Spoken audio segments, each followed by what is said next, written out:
सभी को शुभ संध्या। Welcome to our class. आवाज आ रही है मेरी? हरिओम। जी सर। ओके ओके, बहुत अच्छा। कविता, सुमित्रा, शुभस्मिता, आलादिनी, मोनालिसा, नितुरानी, बहुत अच्छा। आप सभी का स्वागत है।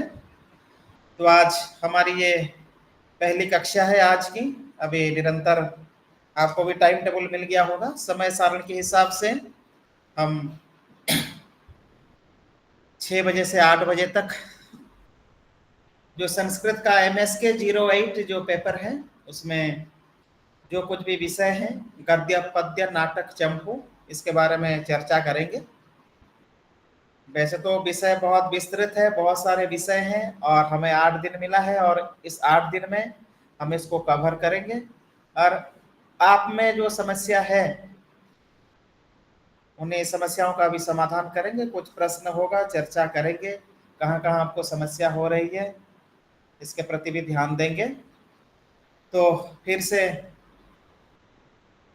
आप सभी का स्वागत करता हूं आज की कक्षा में। और आपके पास तो पाठ्यक्रम होंगे, PDF वगैरह जो भी है। मैं कुछ स्क्रीन शेयर भी देता हूं, इसमें भी आप देख के अपना स्क्रीन शेयर। कुछ दिखाई दिया ना आपका जो विषय वस्तु है? जी सर। हाँ, हमारा जो ये पेपर है MSK 08, जिसमें गद्य, पद्य, नाटक एवं चंपू 4 विधाएं हैं संस्कृत के, संस्कृत साहित्य के। जैसे यहाँ पर आप देख पा रहे हैं, नैषधीय चरितम श्रीहर्ष का ये पद्य काव्य है, जिसका प्रथम सर्ग हम पढ़ेंगे। इसके बाद दूसरा जो खंड है कादम्बरी, महाकवि बाणभट्ट का एक बहुत सुंदर रमणीय गद्य काव्य। इसमें बहुत सारे वृत्तांत हैं, कथा मुखम से लेकर इसका पूर्वार्ध, उत्तरार्ध, ऐसे बहुत विषय वस्तु है उसमें, जिससे कि हम महाश्वेता वृत्तांत जो है, महाश्वेता वृत्तांत का अध्ययन करेंगे। इसके बाद उत्तर रामचरितम, एक करुण रस से परिपूर्ण एक नाटक, नाट्यकार महाकवि भवभूति के द्वारा रचित वही। और इसके बाद है नल चंपू, गद्य पद्यमयम काव्यम चंपुरित्य विधीयते, आप जानते होंगे, जिसमें गद्य और पद्य भी पाए जाते हैं। गद्य और पद्य का सम्मिलित स्वरूप है, जिसमें कुछ गद्य भाग भी होते हैं और कुछ श्लोक इत्यादि भी होते हैं। त्रिविक्रम भट्ट का नल चंपू, राजा नल और दमयंती के बारे में उसमें वर्णन किए गए हैं। जैसे कि हम नैषधीय चरितम जो पढ़ेंगे वो भी निषद देश के राजा, राजा नल के बारे में इसमें वर्णन है, उसकी प्रेम कथा, प्रेम गाथा। और इसमें बहुत सारे सर्ग हैं, 19, 22, इस प्रकार बहुत सारे सर्ग उपलब्ध होते हैं। और जो नल चंपू जो है, नल चंपू या त्रिविक्रम चंपू, त्रिविक्रम भट्ट के, इसमें भी राजा नल की कथा है, उसका हम वर्णन करेंगे, चर्चा करेंगे। ठीक है, तो सबको अपना सिलेबस पता चल गया उसमें क्या क्या है? हरिओम।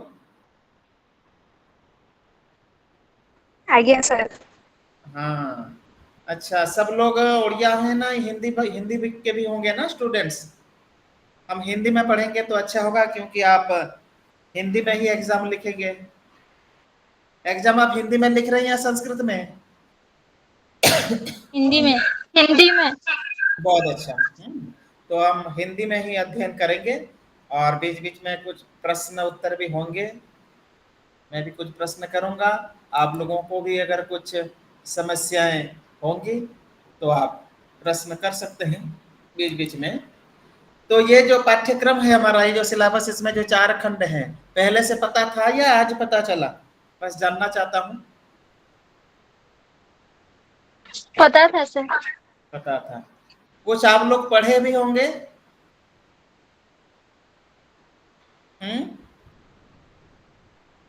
हरिओम। हाँ, +3 में पढ़े थे। +3 में पढ़े थे ना? +3 में क्या पढ़े आप? केवल वो संस्कृत साहित्य का इतिहास वही पढ़े होंगे ना? ऐसे नई शब्द तो पूरा नहीं। नैषधीयचरितम, कादम्बरी, उत्तररामचरित ये भी पढ़े थे। अच्छा अच्छा, बहुत अच्छा, वेरी गुड।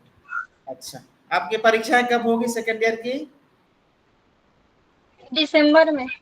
दिसंबर में ना? चलो बहुत अच्छा, वेरी गुड। तो हम प्रारंभ करते हैं अपना विषय। तो सबसे पहले हम चलेंगे, जो प्रथम खंड है नैषधीय चरितम, इसके बारे में हम चर्चा करते हैं।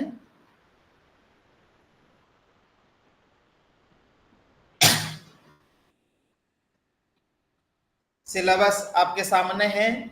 जैसे नैषधीय चरित में श्रीहर्ष और नैषधीय चरितम, इसमें भी 4 इकाई हैं आपके, जो इग्नो के द्वारा जो पुस्तक उपलब्ध हैं या ऑनलाइन भी मिल जाते हैं, ये पुस्तक आपके पास उपलब्ध होंगे ही। तो ये जो 4 या 5 इकाई, हाँ 4 खंड है और 5 इकाई है, इसमें हम उसके बारे में अभी चर्चा करते हैं। नैषधीय चरितम, जो पहली जो इकाई है, ये जो 5 इकाई हमें 2 दिन में कवर करने हैं। तो जो इम्पोर्टेंट बिंदु है हम उसी के हिसाब से चलते हैं। तो पहली जो इकाई श्रीहर्ष का जीवन वृत्तांत और उनका कृतित्व, इसमें जीवन वृत्त, कृतित्व और उनका समय, यही पढ़ेंगे हम। इसके बाद श्रीहर्ष की भाषा शैली है पहली इकाई में। इसके बाद नैषध की कथा वस्तु, खास करके नैषधे पदलालित्यम, नैषधम विद्वत औषधम, श्रीहर्ष की दार्शनिकता, इस सब के बारे में हम चर्चा करेंगे। तो डायरेक्ट हम चलते हैं नैषधीय चरितम। किसका वर्णन है इसमें? राजा नल का वर्णन। राजा नल दमयंती कथा इसमें वर्णित है। राजा नल कौन से देश के राजा थे, कौन बता पाएंगे?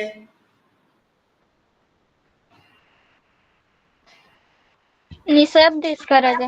वेरी गुड, बहुत अच्छा। राजा नल निषद देश के राजा थे, इसलिए इस जो यह जब काव्य है, इसको नैषधीय चरितम कहा जाता है। क्या नाम है? नैषधीय चरितम, अर्थात नैषधीय, निषद देश के जो राजा हैं, राजा नल जो अधिपति, इसीलिए उनको ये जो काव्य का नाम है नैषधीय चरितम। लघुत्रयी और बृहत्रयी आप जानते होंगे। बृहत्रयी में कौन कौन से काव्य आते हैं? नैषधीय चरितम,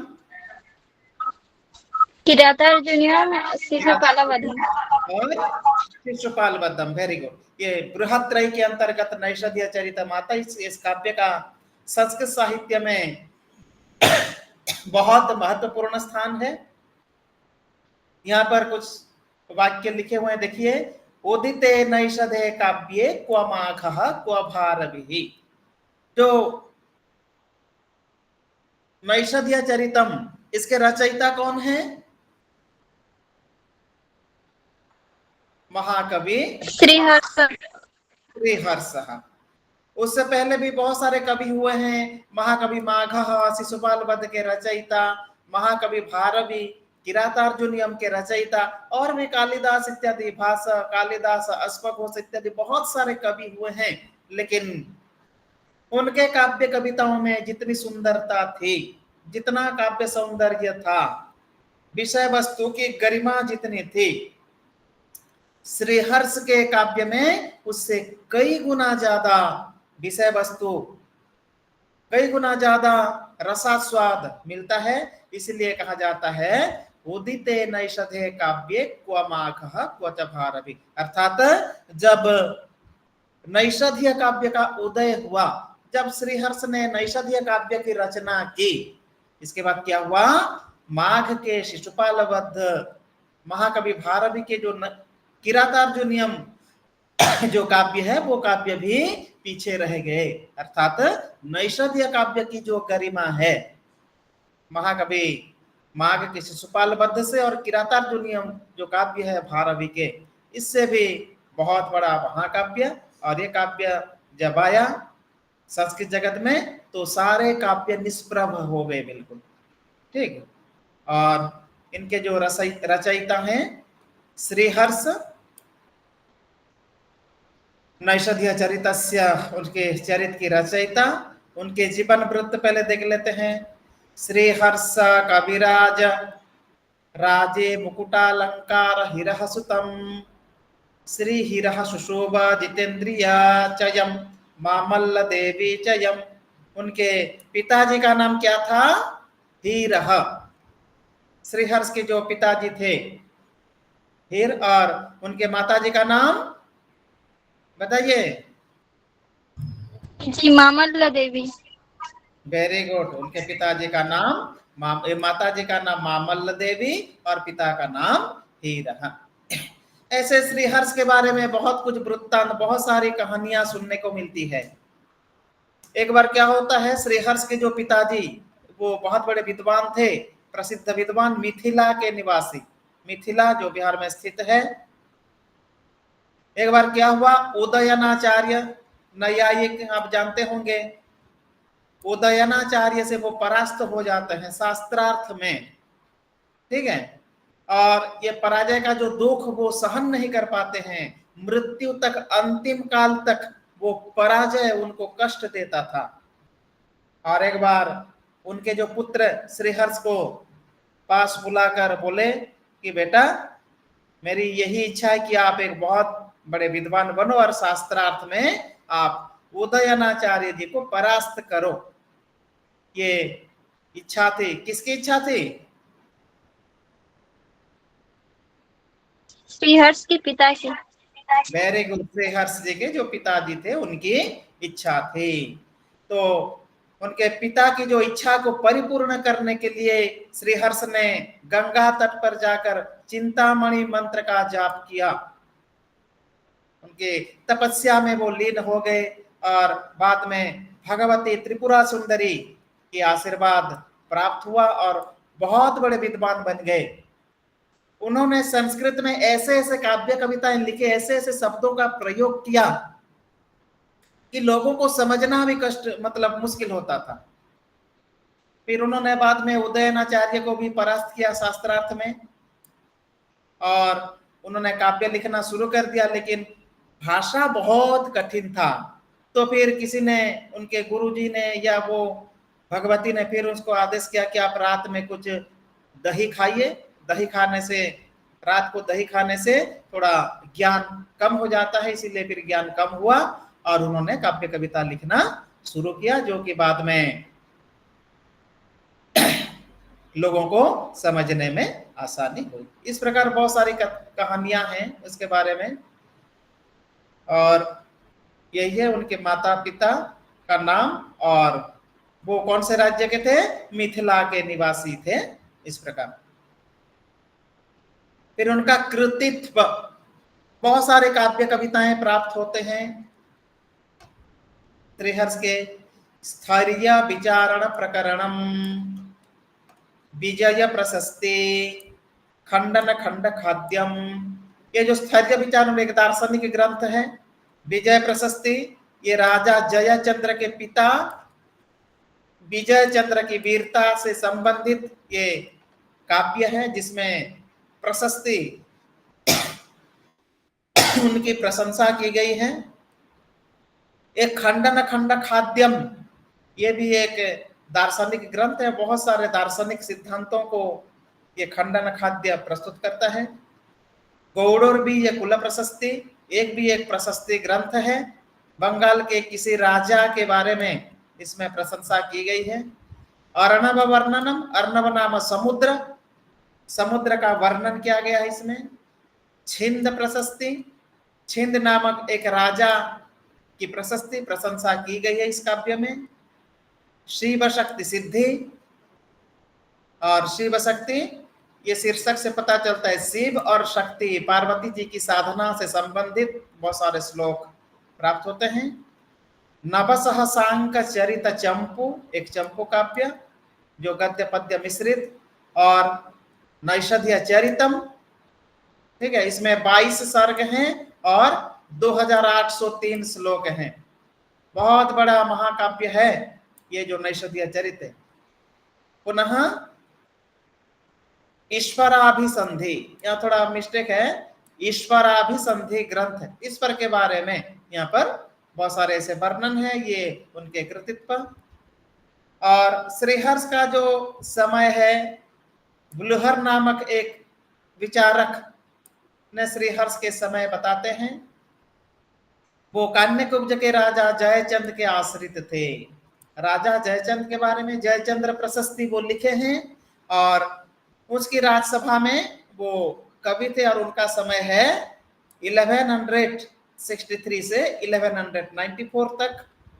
और वो कुमारपाल करके एक राजा जिनका समय है 1143 से 1174 तक, दोनों को समकालिक थे, समसामय उनके समय के थे। राजा जयचंद और राजा जो कुमारपाल हैं उनके समय के थे, इसलिए उनका भी समय 1163 से 1194 इसी बीच माना जाता है। और यहाँ पर आप देख सकते हैं 1163 से 1174 इसकी तक उनका समय है। और इन्हीं समय में उन्होंने बहुत सारे ऐसे ग्रंथों की रचना की। फिर 1156 से लेकर 1193 तक एक जयचंद नामक राजा राज्य किए, तो उनके शासन में भी थे, तो कई लोग इसको भी श्रीहर्ष के समय बताते हैं। और ये जो समय है 12 शताब्दी उनका समय था, 1156 से 93 तक हो या 1163 से 94 तक हो, जो भी हो 12 शताब्दी। श्रीहर्ष का समय कौन सी शताब्दी है? 12 शताब्दी। 12 शताब्दी में उन्होंने जन्म लाभ किया, अपनी रचनाओं की ग्रंथों की रचना की। वो राजा जयचंद या कुमारपाल के समसामयिक थे, जो कि 12 शताब्दी में राज करते थे, और वो भी उनका समय भी 12 शताब्दी है। ठीक, उनकी भाषा शैली, श्रीहर्ष की भाषा शैली, इसमें उनकी भाषा शैली उनके पांडित्य का प्रदर्शन किया, उनकी योग्यता विद्वत्ता। जैसे मैंने अभी बताया कि बहुत बड़े विद्वान थे, बाद में रात को दही खाने से थोड़ा उनका ज्ञान कम हुआ, बुद्धि कम हुई, तो थोड़ा सरल भाषा में लिखने लगे। तो उनके जो ग्रंथ है, बहुत सारे छंद, अलंकार, बहुत सारे गुण, प्रसाद, माधुर्य, ओज इत्यादि गुणों का समावेश मिलता है। जैसे आप देख सकते हैं उनके भाषा सौंदर्य में ओज गुण और वैदर्भी रीति, वैदर्भी शैली उनके काव्यों में मिलता है। एक क्या है? ओज गुण और वैदर्भी शैली। और अलंकार, ज्यादातर उत्प्रेक्ष्य अलंकार और अर्थांतर न्यास की अलंकार की प्रधानता। तो अनेक अलंकार मिलते थे, जिसमें से उत्प्रेक्ष्य और अर्थांतर न्यास प्रमुख है। ओज गुण से समन्वित थे उनके काव्य और वैदर्भी रीति से समन्वित, इसलिए कहा जाता है नैषधे पदलालित्यम माघे संते त्रयो गुणः नैषधे पदलालित्यम। उनमें जो भी पदावली, जिन जिन शब्दों का प्रयोग किया है श्रीहर्ष ने, उन्हीं शब्दों को पढ़ने से बहुत आनंद की प्राप्ति होती है। और रस आप ज्यादातर देखेंगे, नल और दमयंती की प्रेम कथा का वर्णन है नैषधीय चरित में, और जो नल चंपू में, तो इसमें श्रृंगार रस की प्रधानता है। साथ साथ करुण रस भी प्राप्त होते हैं। और जो उसकी वीरता, बहुत पराक्रमी राजा थे, उनका पराक्रम, उनकी वीरता बहुत चारों दिशाओं तक परिव्याप्त था, इसलिए वीर रस का भी उल्लेख मिलता है। और वीर रस का बहुत वर्णन है उनके काव्य में। तभी श्रृंगार रस हो गया, करुण रस हो गया, इसके बाद वीर रस,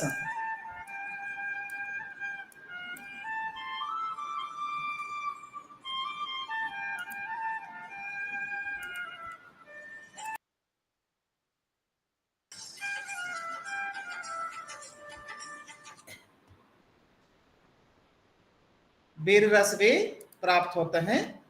ठीक, तो ये सब उनके विद्वत्ता।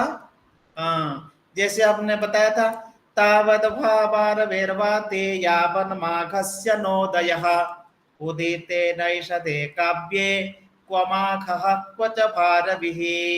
श्रीहर्ष के पांडित्य को देखते हुए तावद भारवेर भाति, भारवी महाकवि भारवी का जो प्रकाश तब तक था जब तक माघ काव्य का उदय नहीं हुआ था।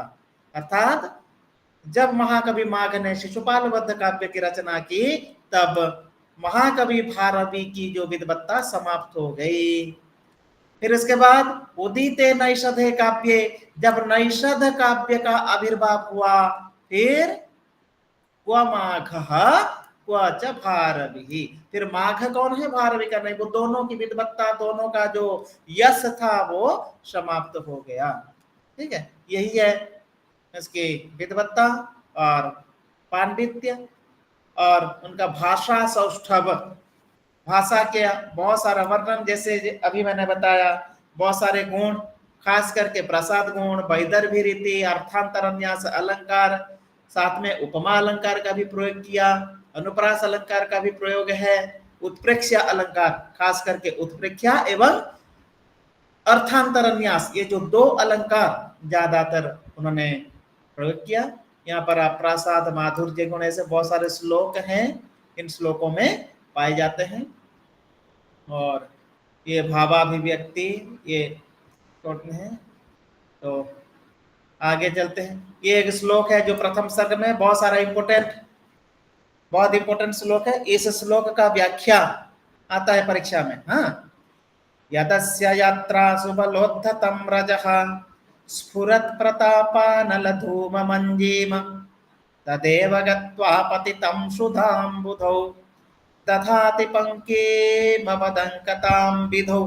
ये जो राजा नल का जो पराक्रम, जो वीरता है, राजा नल अपनी सेना के साथ जब मार्ग में चलते हैं, उस समय का दृश्य यहाँ पर महाकवि श्रीहर्ष वर्णन करते हैं। यदस्य यात्रा सुबलोद्धतं रजः, इस प्रकार का जो वर्णन है आगे जानते हैं जब मेन विषय पर आएंगे।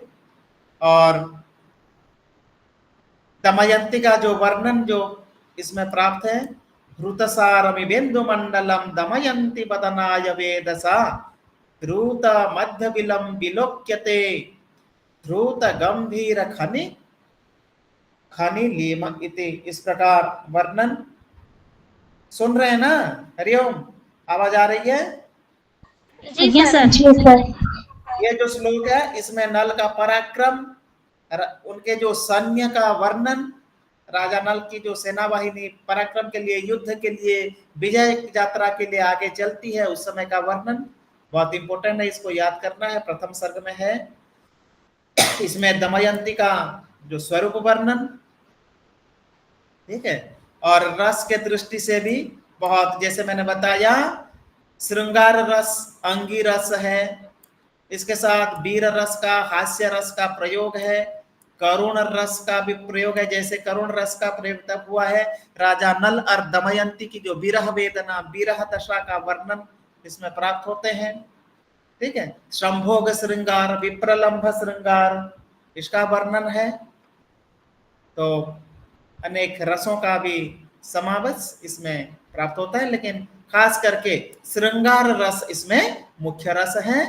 और इसके बाद वीर, करुण, हास्य, ये तीन रस का भी मुख्य रूप से प्रयोग हुआ है।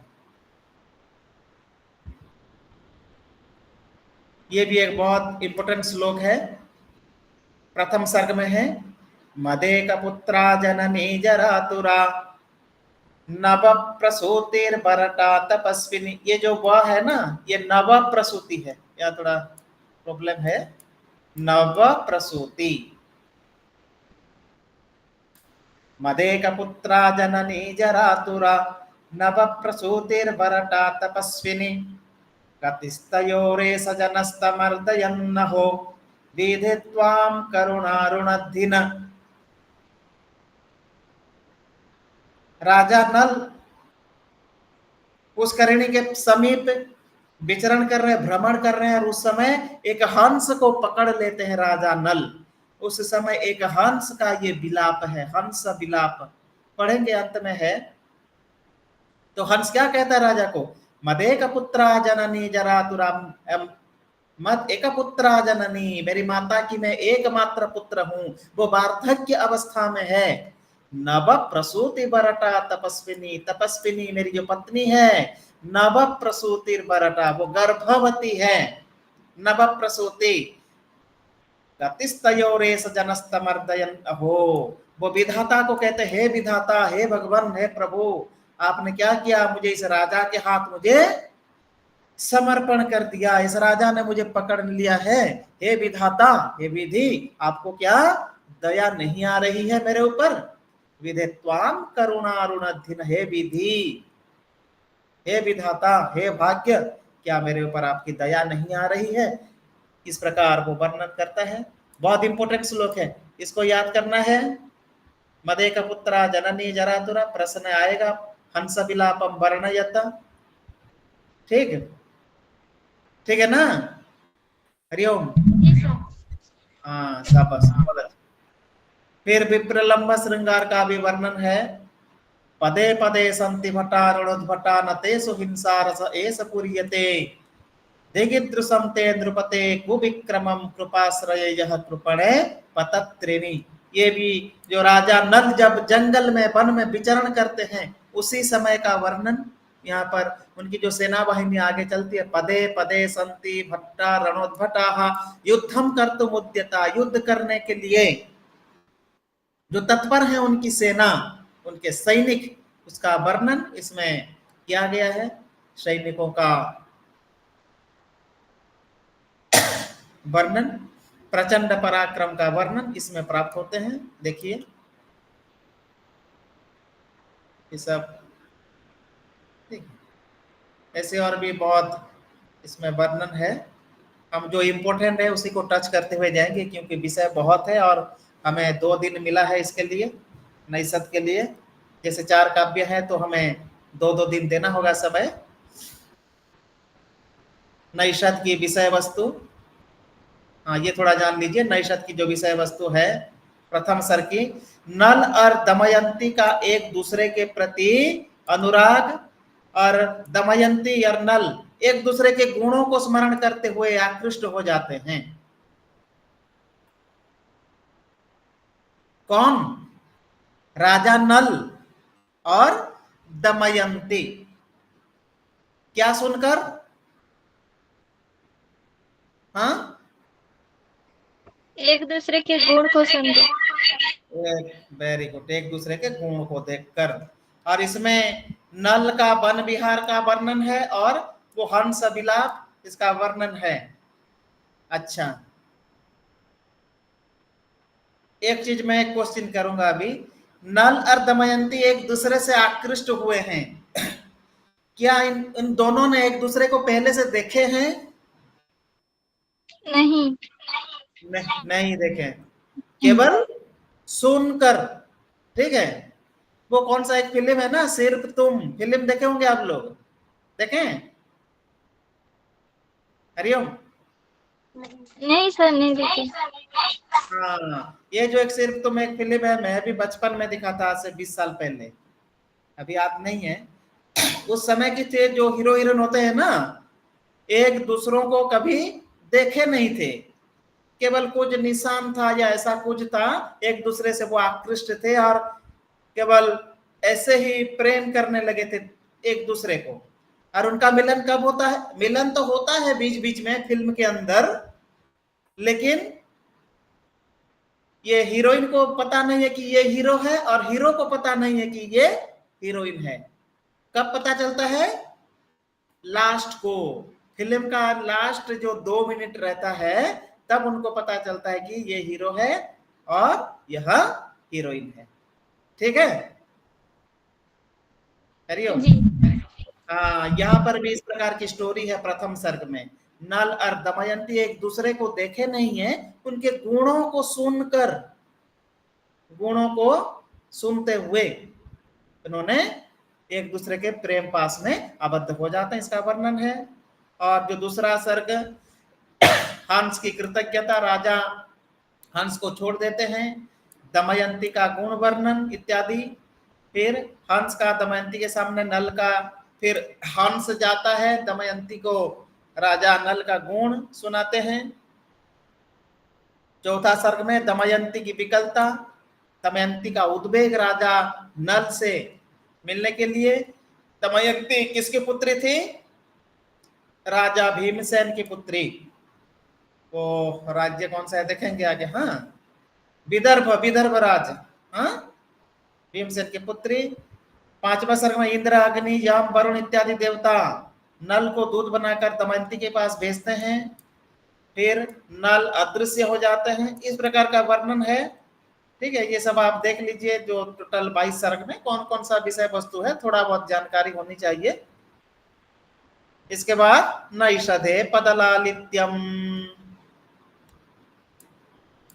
सर्गा पगा हेम मृणालिनी नाम नाला मृणालाक्रमो वो भजामह, इस प्रकार वर्णन है। इतना इंपोर्टेंट नहीं है।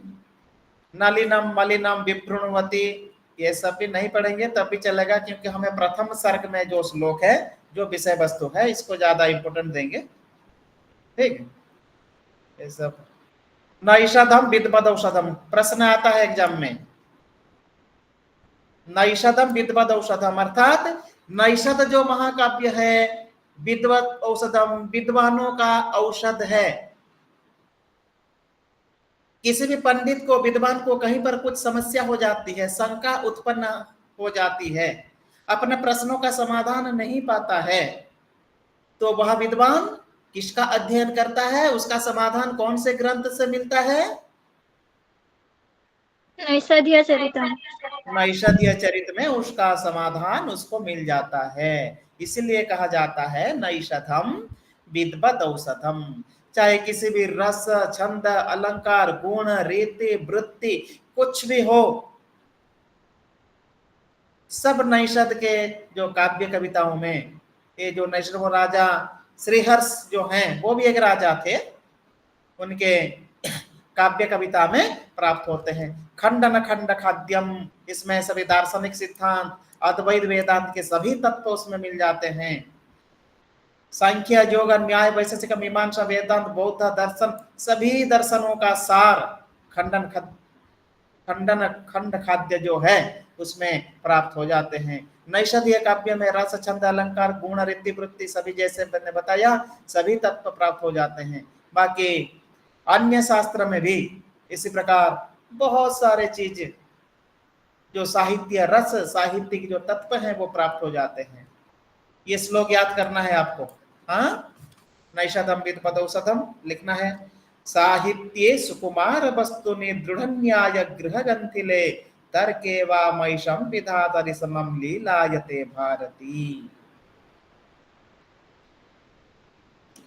इसमें जो सुकुमार जो साहित्य है, जो पदावली है, जो न्याय इत्यादि जो दर्शन, सभी दार्शनिक जो सिद्धांत हैं, जो तर्क शास्त्र है, ये सभी साहित्य, सभी तत्व राजा श्रीहर्ष के काव्यों में मिलता है और नैषधीय चरित में भी ये सब प्राप्त होते हैं।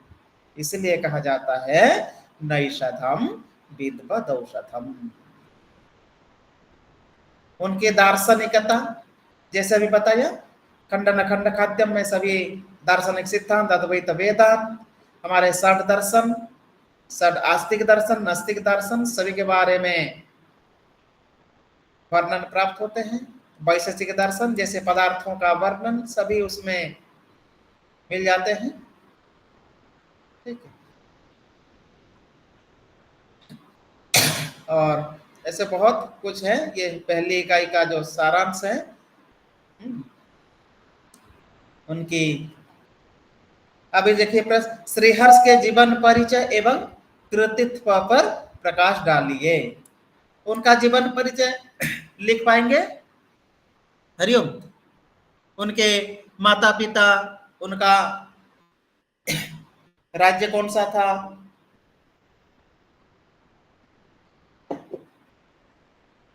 मिथिला।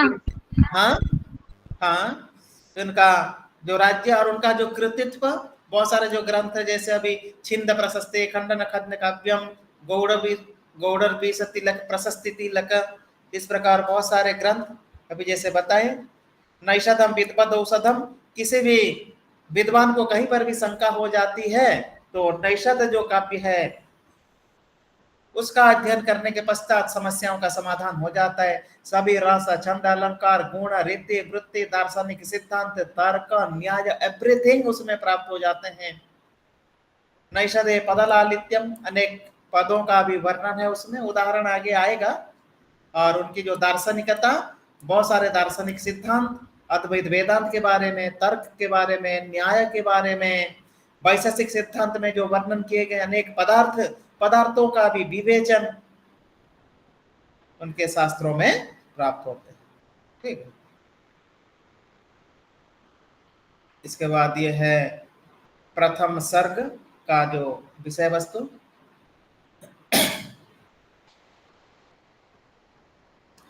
मंगलाचरणम। पहला जो श्लोक है, डायरेक्ट चलते हैं।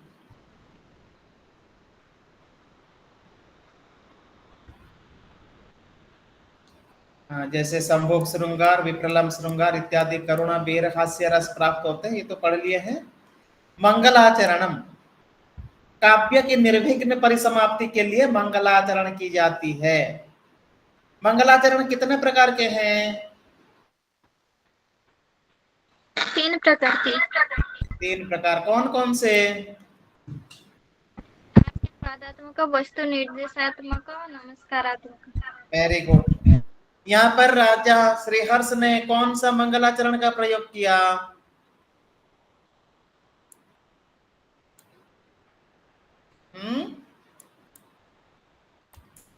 वस्तु निर्देशात्मक।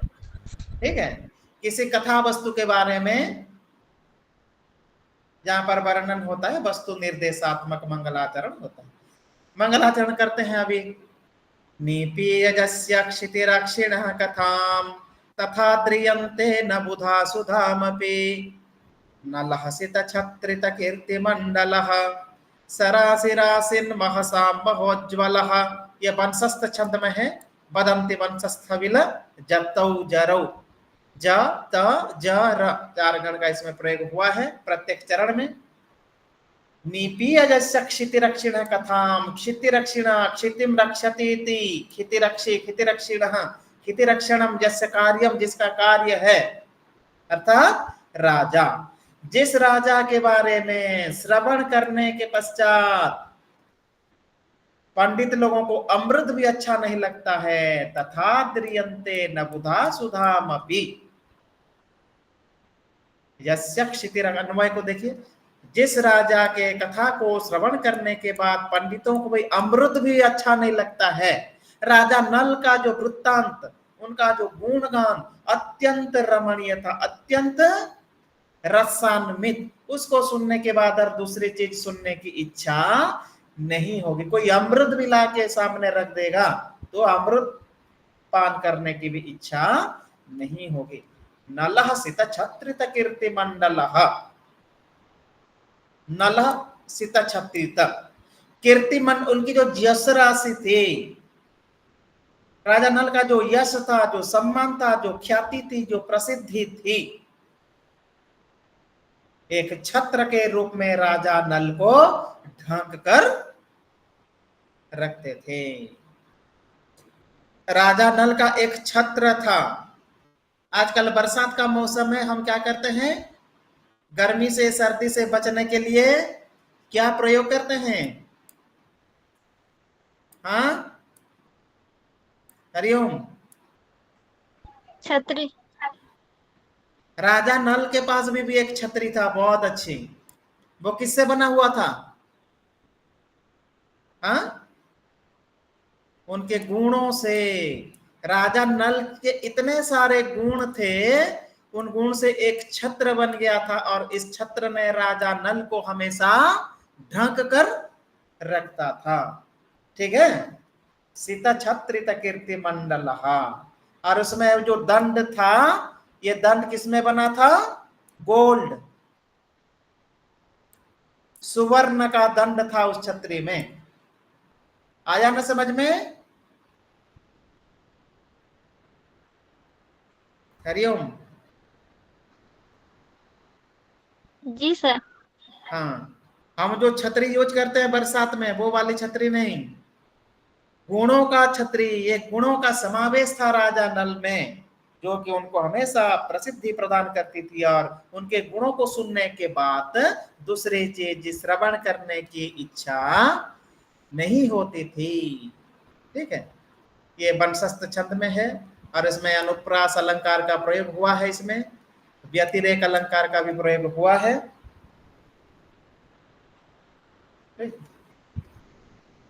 इसके बाद ये जैसे भी मैंने बताया, जगण, तगण, जगण, रागण, प्रत्येक चरण में 4 चरण है, 4 चरण में ये गण मिलते हैं, इसलिए ये वंशस्थ छंद में है।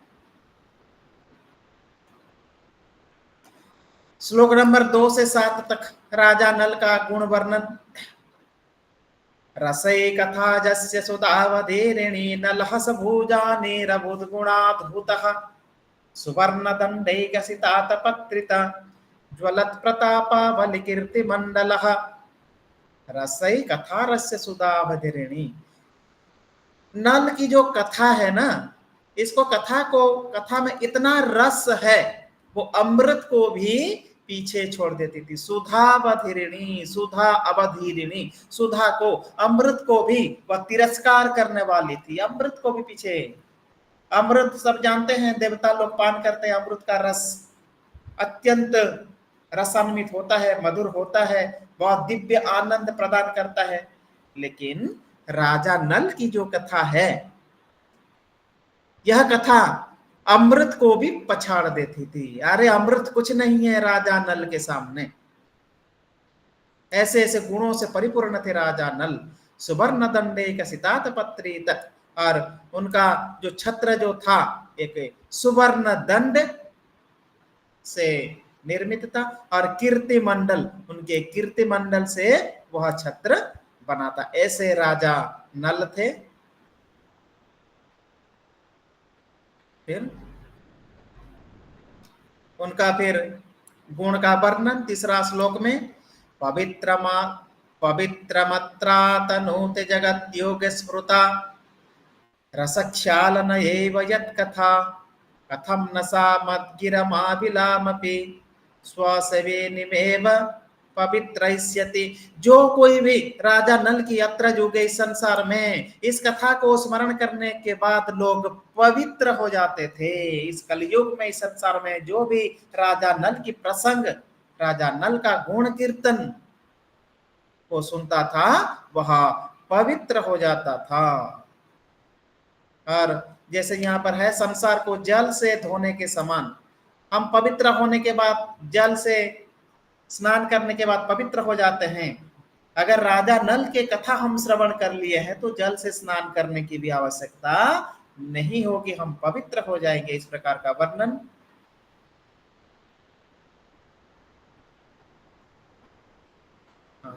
ये श्लोक थोड़ा याद कर लेना, जो कोटेशन के रूप में, नैषद में तो नहीं है। पुण्य श्लोको राजा नलो राजा पुण्य श्लोको युधिष्ठिर पुण्य श्लोका च वैदेही पुण्य श्लोको जनार्दन। पुण्य श्लोको नलो राजा, राजा नल अत्यंत पुण्यशाली, और उनके गुणों को सुनने में, स्मरण करने में, यशगान करने में पुण्य मिलता है। इस प्रकार का वर्णन। मोस्ट इंपोर्टेंट श्लोक, वेरी वेरी इंपोर्टेंट। अधीति बोध चारण प्रचारणैर्दशश्चतस्रः प्रणयन्नुपाधिभिः चतुर्दशत्वं कृतवान् कुतः स्वयं न वेत्मि विद्यासु चतुर्दश स्वयं।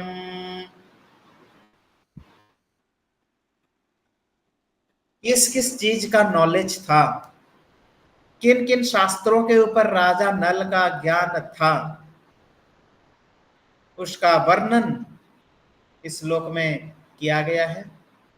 अयम स्वयं, ये जो राजा चतुर्दश विद्या से समन्वित थे। कितने विद्या? चतुर्दश विद्या। चतुर्दश विद्या। चतुर्दश विद्या क्या है?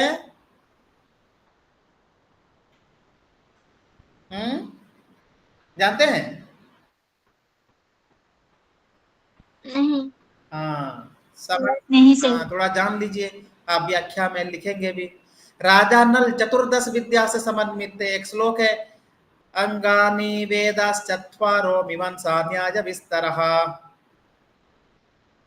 धर्मशास्त्रम पुराणम च विद्या हेताश्चतुर्दश। एक श्लोक, अंगानि वेदाश्चत्वारो, चत्वार वेदः कौन कौन से हैं?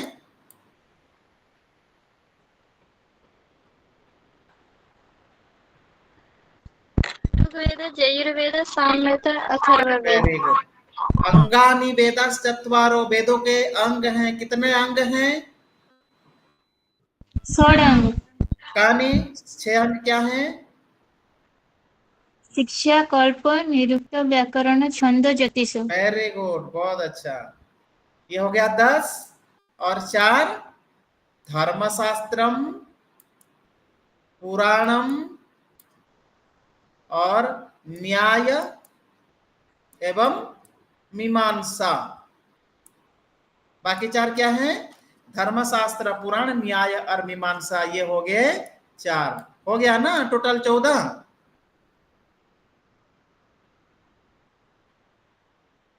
जी सर। ये जो 14 विद्या को उन्होंने आत्मसात कर लिया था अपने जीवा में, अपने हाथ में, उसमें बिल्कुल मुट्ठी में कर लिए थे बिल्कुल। ये जो 14 विद्या को आप कहीं से भी कुछ भी प्रश्न कीजिए, कुछ भी पूछिए, उनके मुंह से फटाफट फटाफट फटाफट निकलता था। किसके मुख से? राजा नल। ठीक है, तो अदिति, बोध, चारण, प्रचारण, अध्ययन के भी 4 सोपान होते हैं।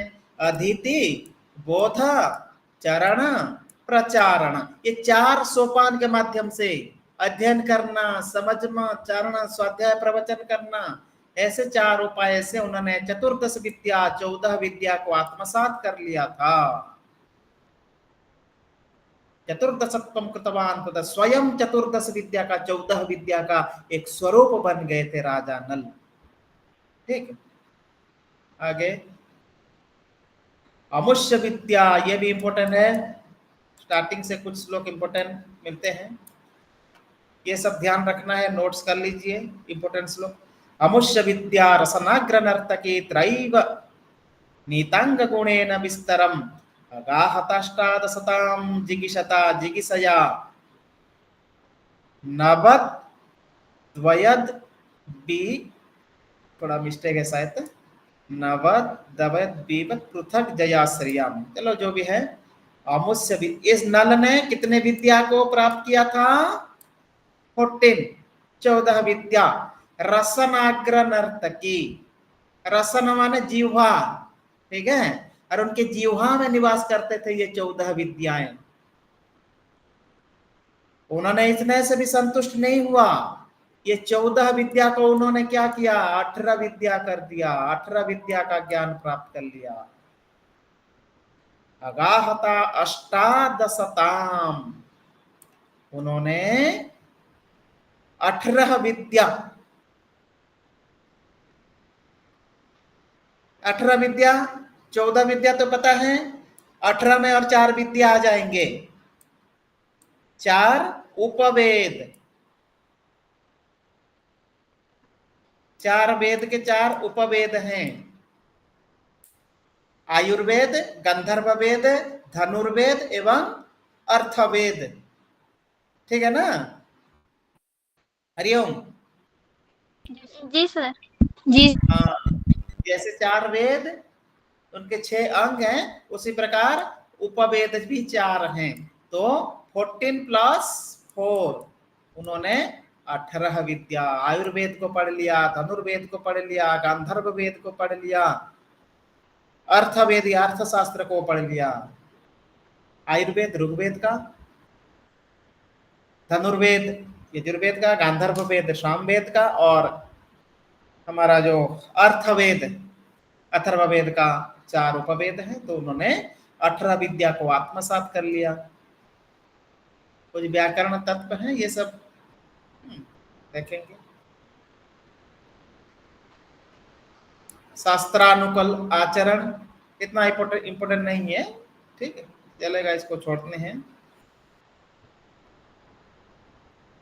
हाँ, ये सब नंबर 7, पदैश्चतुर्भिः सुकृते स्थिरे कृते कृते यमुना केन तपः प्रपेदिरे वम यदेकांघ्री कनिष्ठया स्पृशन् दधावधर्मोऽपि कृशस्तपस्विताम्।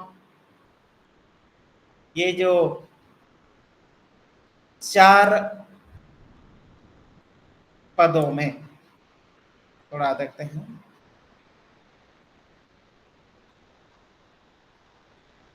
उन्होंने धर्म को 4 चरणों में स्थिर कर दिया। सत्य युग में जो धर्म का जो था, उन्होंने 4 चरणों में स्थिर कर लिया।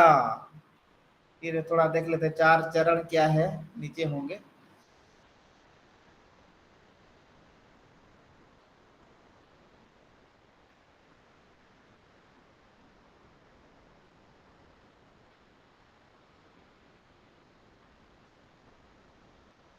हाँ, ये है 4 चरण, धर्म के 4 चरण। तपः परम कृतयुगे त्रेतायां ज्ञानमुच्यते द्वापरे यज्ञम बाहुर्दानमेकम कलौ युगे। दानम, धर्म के 4 चरण कौन कौन से हैं? एक तो है तपः, ज्ञान, यहां पर ज्ञान, तपस्या, यज्ञ एवं दान। ये जो 4 चरण हैं, इन 4 चरणों से क्या हुआ, उन्होंने धर्म को स्थिर कर लिया। अर्थात चारों युगों का जो था, एक साथ उन्होंने एकत्रित करके 4 चरणों में उन्होंने धर्म को स्थापित किया। कहाँ? अपने राज्य में, अपने साम्राज्य में अधर्म होना ही नहीं दिया। यही है उसका अर्थ है।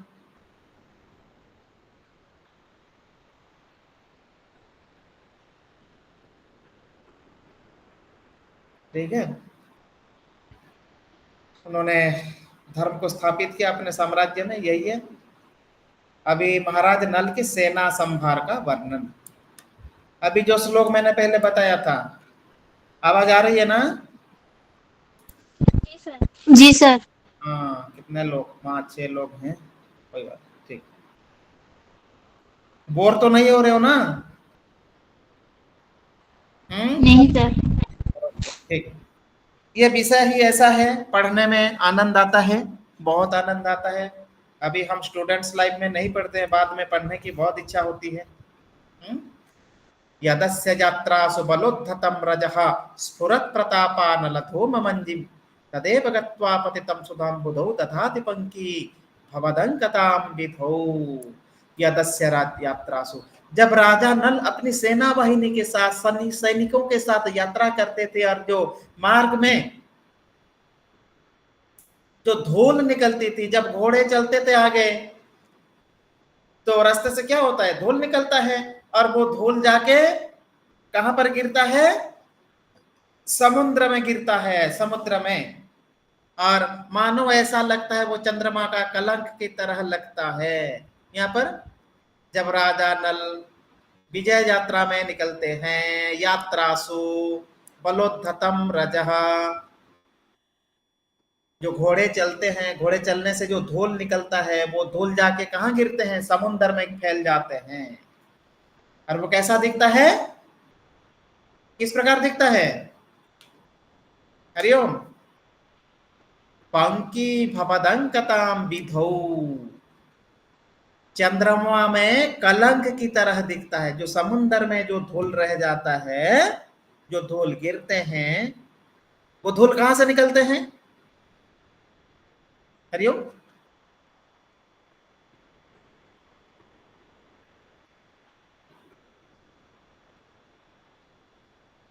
आ रही है ना आवाज? जी सर। वो धूल कहां से निकल रहे हैं? जब राजा नल के सैनिक चलते हैं, हाँ, उनके जो घोड़े चलते हैं, घोड़े।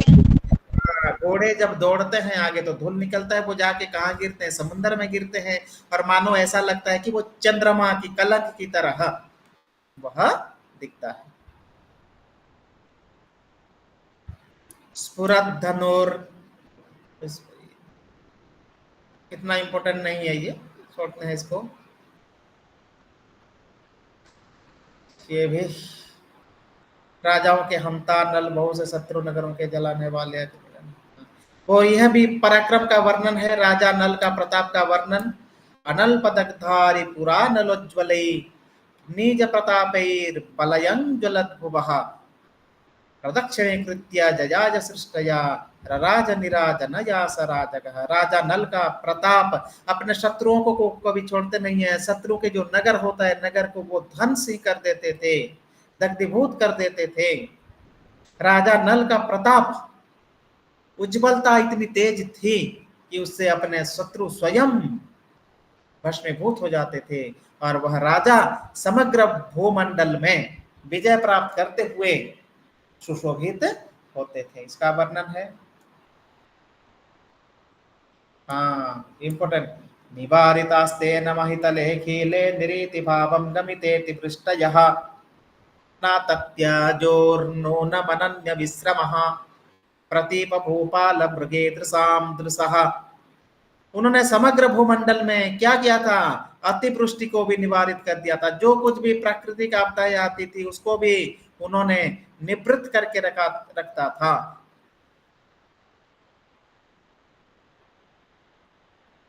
और वह हमेशा सुशोभित होते थे। विरोधियों राजाओं को ये जो है मखिले रीति भावम गमिते अतिपृष्ट, उनके जो विरोधी राजा थे, जो भोपाल, इनको भी वह अपने बस में करके रखा था, हमेशा अपने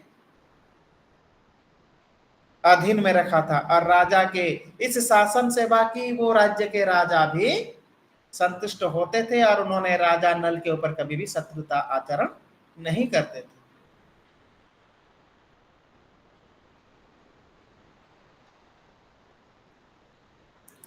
इसमें शत्रुजितत्व या तेजस्विता का वर्णन है।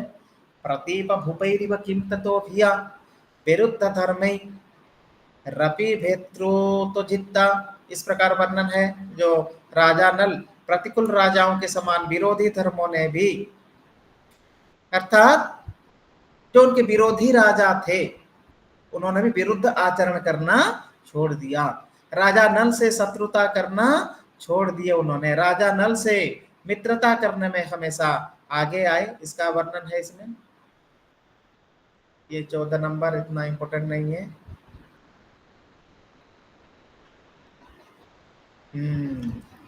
ये भी एक इंपॉर्टेंट है। 15 नंबर।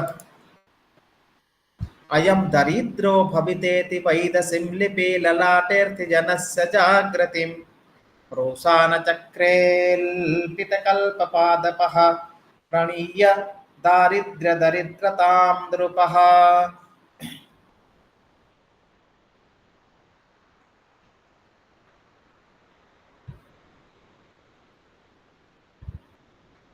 अर्थात दरिद्रों के दरिद्रता को भी नष्ट करने वाले। अगर किसी के भाग्य में लिखा हुआ है, किसी के ललाट में लिखा हुआ है कि ये दरिद्र बनेगा, वैधसी लिपि कहा जाता है, विधाता की लिपि। विधाता ने किसी के ललाट में लिख दिया कि अरे तो जीवन भर दरिद्र ही रहेगा,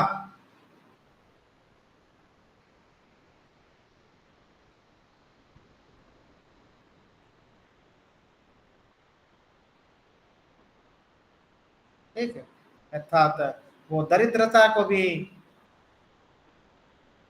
असत्य, कभी कभी असत्य भी कर देते थे, और कभी कभी असत्य नहीं भी करते थे, इस प्रकार का है।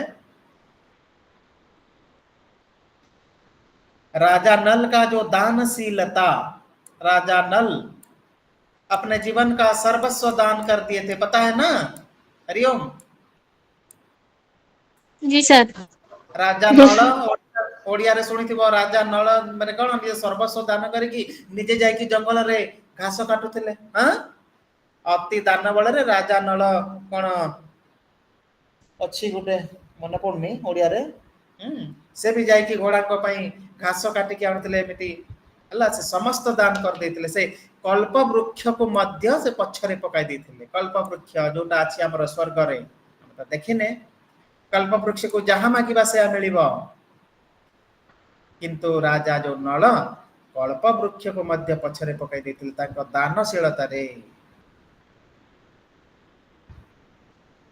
और जिनके ललाट में लिखा हुआ है कि एक दरिद्र बनेगा, उसको भी उन्होंने मिथ्या नहीं होने दिया, अर्थात जो दरिद्र होंगे उनको भी उन्होंने नहीं, कभी कभी कुछ दान किया लेकिन वो दरिद्रता उनके पास रही, दरिद्र लोगों के पास। तो दानशीलता का वर्णन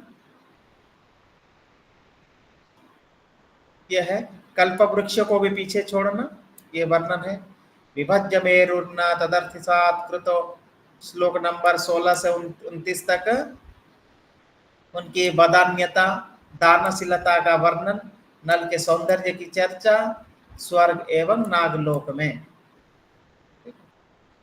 ये सब इसमें सभी श्लोक हम एक दिन में या 2 दिन में नहीं पढ़ सकते, जो इम्पोर्टेंट है वही बता रहा हूं। हाँ, अजस्रम अभ्यासुम पेयुषा समम मुदैव देवः कविना बुधेन च ददोपटीयन् समयं नयन नयम दिनेश्वर श्रीरुदयम दिने दिने, दिनेश्वर श्री, दिनेश्वर सूर्य। जो राजा नल सूर्य के समान थे, तेजस्वी, सूर्य के समान, ईश्वर के समान अत्यंत तेजस्वी थे। उनके उज्ज्वलता थी उनके मुखमंडल में, और उन्होंने दिनेश्वर श्रेर उदयम दिने दिने, जिस प्रकार सूर्य हर दिन उदय होते हैं और सुबह से शाम को और रात होती, उसी प्रकार राजा नल हर दिन प्रगति को प्राप्त होते हैं, उनके जीवन में उन्नति होती है, चाहे धन के बारे में हो, वैभव के बारे में है, गुणों के बारे में, हर दिन वो कुछ ना कुछ बढ़ाते थे, उस प्रकार उनका उदय होता था। अधो विधानात् कमल प्रवालयो शिरः सुदानात् अखिल क्षमा भुजाम पूरे दमुर्ध्वं भवति इति वेधसा पदम किमस्याम कितमुर्ध्व रेखया। ठीक है, उसका वर्णन है, वो गुणों का वर्णन इतना इंपॉर्टेंट नहीं, थोड़ा देख लीजिए। हाँ, जगज्जयम तेन च कोशसम अक्षयम प्रणीत वांशैसवासेसवानयम सखा रतिसस्य ऋतुर्यथा वनम वपुस्तथा लिंगादथास्य यौवनम। उनका जो यौवन का वर्णन, राजा नल का वयः और यौवन का वर्णन इस श्लोक में किया गया है। शैशवावस्था से लेकर बाल्यावस्था का शेष अवस्था में, जब यौवन अवस्था में पदार्पण करते हैं, उसी समय उनके राजकोष को वो अक्षय बना देते हैं। राजकोष में धन संपत्ति की परिपूर्णता आ जाती है, और उनके यौवन में भी नल का यौवन भी, जो नल का जो शरीर है, शरीर को आलिंगन कर लेता है, यौवन प्रवेश कर लेता है राजा नल के शरीर में।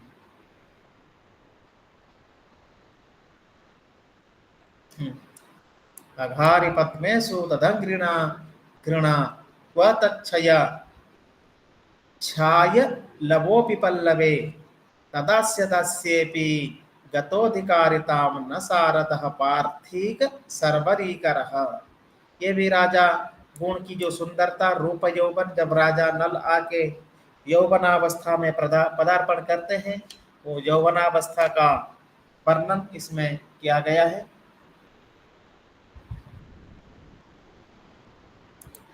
एक मिनट।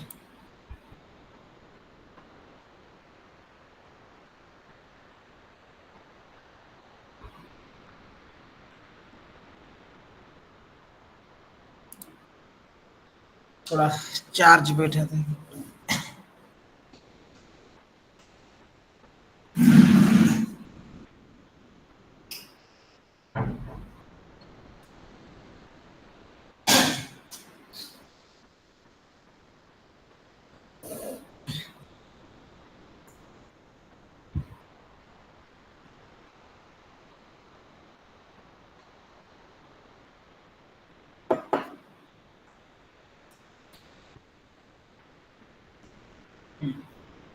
अधारि पद्मेषु तदं घृणा घृणा, इस प्रकार वर्णन। उसमें रूप यौवन का वर्णन है राजा नल का।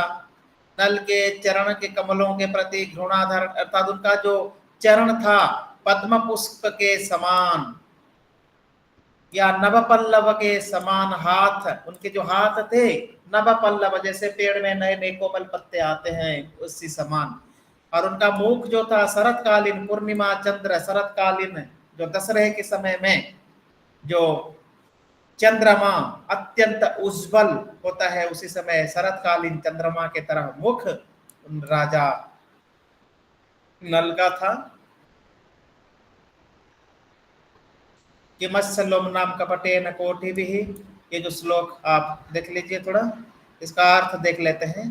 क्या ब्रह्मा ने रो के बहाने करोड़ों रेखाओं से नल के गुणों को नहीं गिना?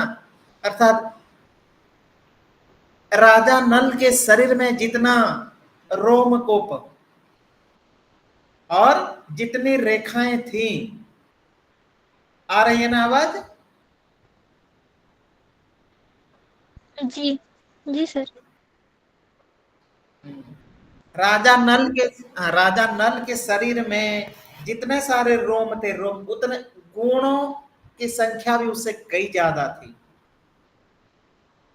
राजा नल के शरीर पर जितने सारी रेखाएं थी, उन रेखाओं से भी बहुत सारे और भी बहुत ज्यादा, रेखाओं से भी अधिक थे राजा गुणों नल के गुणों की संख्या। ठीक है, यही वर्णन है इसमें। अमुष्य दुर्भा हरिदुर्ग लुंठन ध्रुवम, और ये भी बहुत अमुष्य दुर्भ्याम, उनकी जो वीरता थी, जो राजा नल की भुजाओं शत्रुओं के दुर्गों को लूटने में समर्थ था, अत्यंत पराक्रमी थे, बाहुबली। देखे होंगे फिल्म, दूसरों के दुर्गों को, दूसरों के संपत्तियों को, दूसरों के नाम अपने शत्रुओं की संपत्ति को लूटने में वो समर्थ थे। उनकी हाथ की लंबाई इतनी थी, वह तुरंत अपने शत्रुओं को परास्त करके अपने नगर को वो चमकाते थे। उसी प्रकार विशालता, उनकी पराक्रम का वर्णन। उनका क्रीड़ा के बारे में, अपनी क्रीड़ा के लेस मात्र मंदहास से चंद्रमा को तिरस्कृत करने वाले, अपनी क्रीड़ा से चंद्रमा को भी वो तिरस्कृत करते थे। चंद्रमा की शोभा, जो मुख की शोभा, जैसे चंद्र की सुंदरता है उसी प्रकार राजा नल की सुंदरता, इसमें भी वर्णन है। बहुत समान समान अर्थ है ये सब। 24-29 श्लोक तक वही है, राजा नल के गुणों का वर्णन, यौवन का वर्णन, सौंदर्य का वर्णन।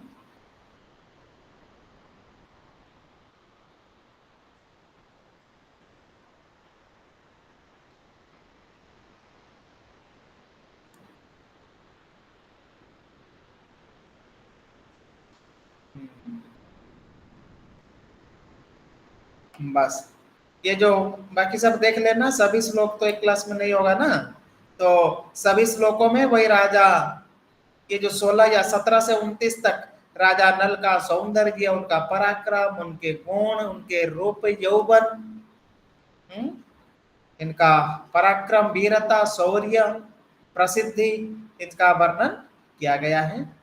अब देखते हैं नल के प्रति दमयंती का आकृष्ट होना, 30 से 35।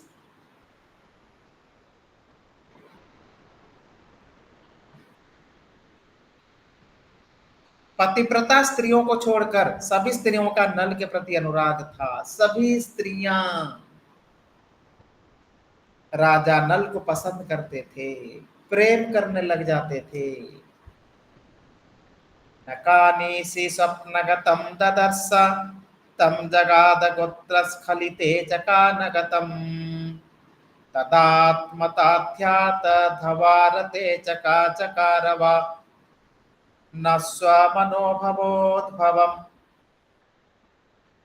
कामीसी तम स्वप्नगतम न ददर्श। राजा नल को ऐसी कौन सी रमणी है, ऐसी कौन सी महिला है जिन्होंने राजा नल को सपने से नहीं देखा। अर्थात सभी स्त्रियों के सपने में राजा नल आते थे। राज गोत्रस्खलिते तम न जगाद, ऐसी कौन सी स्त्री है अपने पति के नाम लेने की गलती में राजा नल का ही नाम ले लेते थे, क्योंकि उनका ध्यान हमेशा राजा नल के ऊपर था। इसीलिए अचानक सहसा हठात राजा नल का जो नाम अपने मुख में आ जाता था। किनके मुख में? जो नगर के, किसी भी नगर के जो रमणियां, स्त्रियां, महिलाएं थी, जो विवाहित पतिव्रता रमणियों को छोड़ के बाकी सब महिलाओं के मन में सपने में राजा नल आते थे, उनके मस्तिष्क में आ जाते थे, उनके मुख में हठात राजा नल का नाम आ जाता था। इसी प्रकार और संभोग काल में नल रूप से पति का ध्यान करने वाली किस स्त्री ने अपने काम को प्रकट नहीं किया।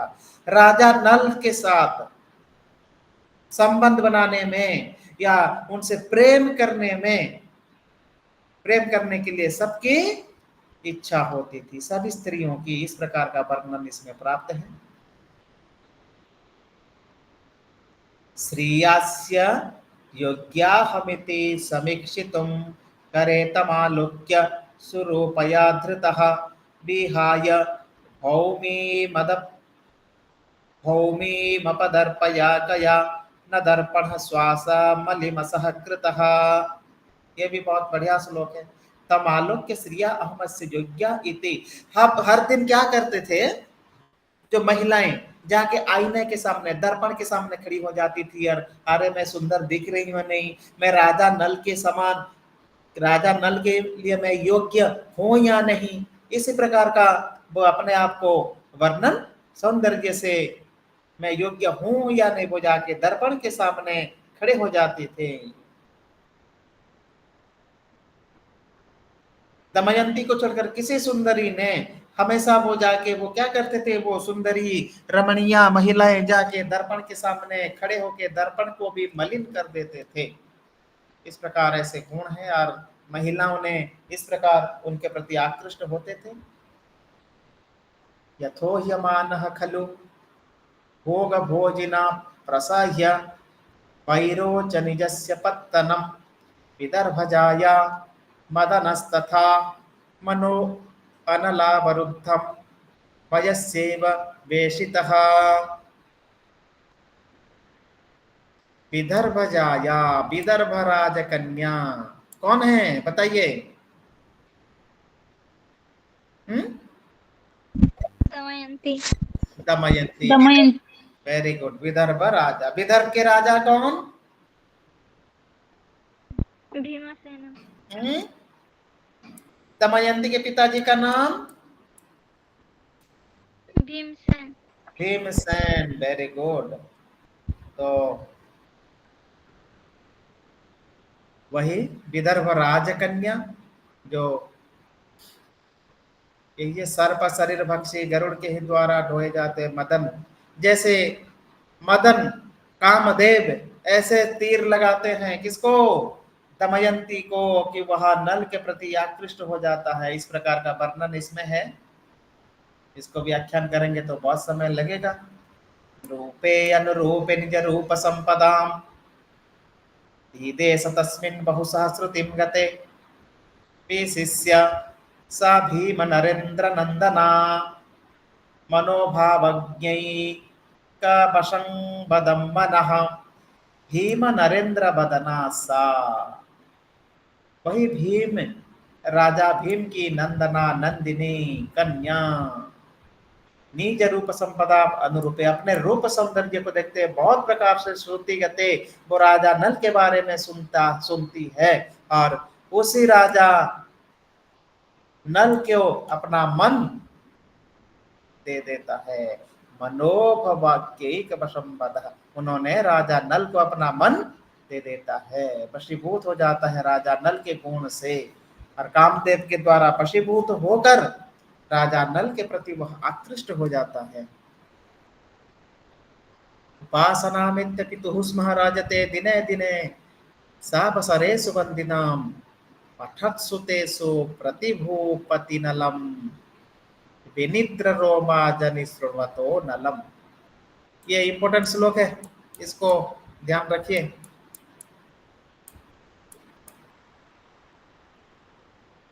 उपासना, दमयंती क्या करती थी, कभी कभी अपने बंदीशाला में जाती थी, राजा भीम की बंदीशाला, वहां बहुत सारे बंदी होते हैं।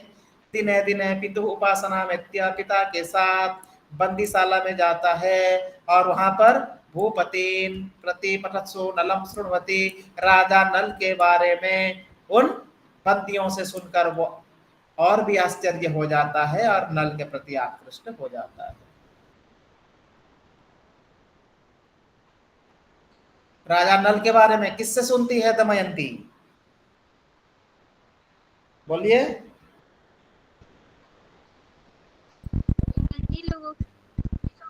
बंदी लोग, बंदी ना, हाँ बंदियों से। वो बंदी कहां पर थे, उनके जो राजा भीमसेन का जो बंदीशाला है, उनके पिता के साथ दमयंती कभी कभी जाती थी, और वहां पर जो बंदी लोगों ने उनसे, बंदी लोगों से, बंदियों से, अपराधियों से नल के बारे में, नल के अर्थात बंदी लोग भी राजा नल के गुणगान करते थे, वह उनसे वह सुनती है। इंपॉर्टेंट श्लोक है। हाँ हाँ, यह भी एक इंपॉर्टेंट है। कथा प्रसंगे सुमितः सखी मुखात् तृणे पितन्वा नलनामनि श्रुते द्रुतं विधूयां दभूयतानया मोदा तदा कर्ण सज्जकर्णया। कथा प्रसंगेषु सखी मुखात्, नल एक तृण का भी नाम है, जैसे घास। कभी कभी अपने जो सखियां हैं, अपनी जो मित्र मंडली हैं, किसी तृण के बारे में भी बताती हैं, तो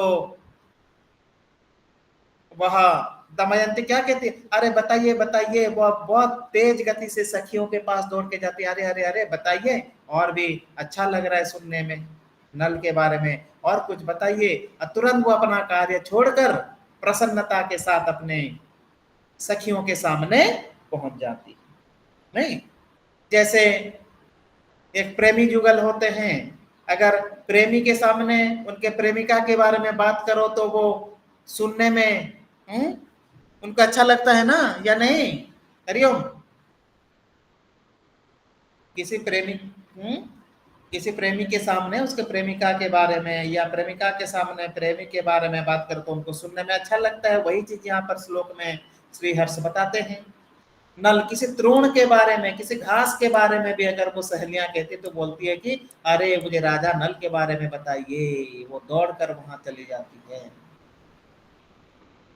तो यह है जो पहला खंड, इसमें राजा नल का गुण कीर्तन, ये जो इससे पहले वाले श्लोक में, और ये जो है 30 से 35 तक का जो श्लोक है, उसमें नल की कथा जो दूसरे लोग सुनते हैं, नल के प्रति दमयंती का आकृष्ट होना, उन कथाओं को सुनने के बाद दमयंती नल के प्रति आकृष्ट होता है, इसका वर्णन इसमें किया गया है।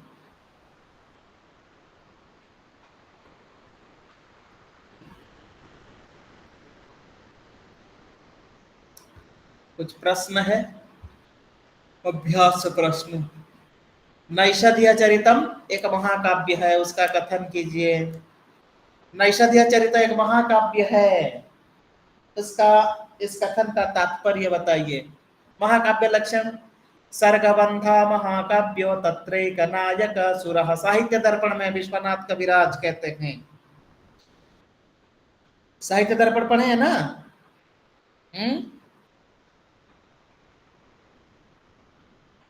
हरिओम। जी सर। जी सर। हाँ, उसमें सर्गबंध महाकाव्य बहुत लंबा चौड़ा, हाँ, सर्गबंध महाकाव्यो तत्रैक नायक रहा, इस प्रकार। फिर नायक का धीरोदात्त, प्रतापवान, दिव्यो दिव्य गुणवान नायको मतः, इस प्रकार के उसमें वर्णन है। तो उसे लक्षण को थोड़ा लिखते हुए इसमें आरंभ में भी दिया हुआ है शायद, ठीक है। उसकी विवेचना आपको करनी है कि ये सभी लक्षण पाए जाते हैं नैषधीय। वो सर्गबंध है, सर्ग से है, वहां पर नायक एक राजा है, दिव्य है, दिव्य पुरुष है, धीरोदात्त नायक है।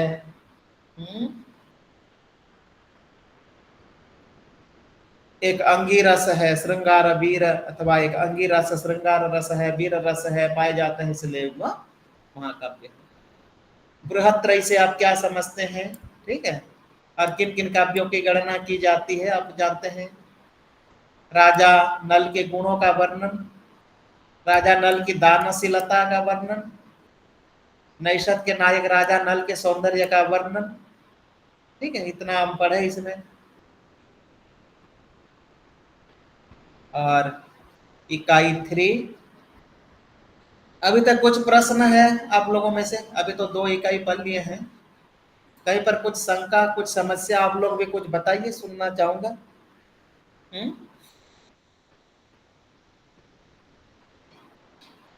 हरिओम।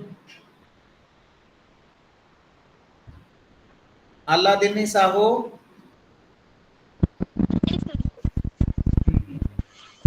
आपका घर कहाँ है? घर भुवनेश्वर से?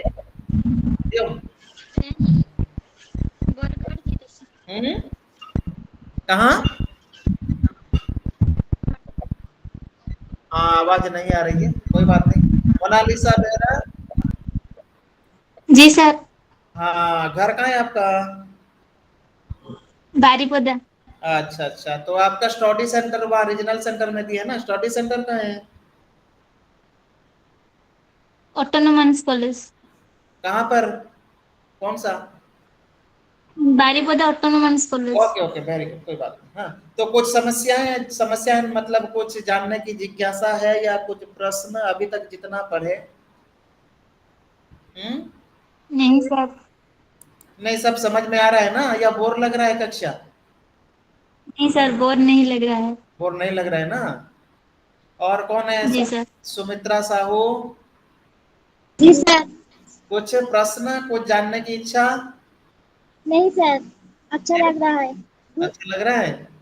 हाँ, ये तो बहुत, अगर क्लास में ऑफलाइन में पढ़ते तो और अच्छा लगता। और हमारे पास, जी सर। हाँ, और 2 दिन में तो नहीं होगा ना, नहीं तो क्लास में पढ़ेंगे। हम यहाँ भी पढ़ाते हैं बच्चों को दूसरा जो विषय, तो क्लास में आनंद आता है, बहुत अच्छा है, ठीक है। कहीं पर कुछ समस्या हो, डाउट हो, या कहीं पर कुछ हो सकता है तो आप पूछ भी सकते हैं बीच बीच में, ठीक। तो सर एक डाउट था। हाँ, बोलिए। सर राजा के 14 प्रकार विद्या से सर फास्ट 4 प्रकार विद्या क्या है? अच्छा अच्छा, फास्ट 4 विद्या, पहला 4 है 4 वेद, हाँ, जी सर। जी सर।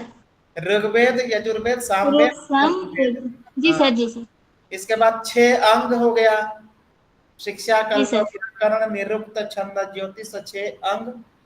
और इसके बाद 4 विद्या, धर्मशास्त्रम, न्याय, पुराण, पुराण मीमांसा, मीमांसा। ये 4 को मिला के 14 हो गए। फिर बाद में 18 हो गया।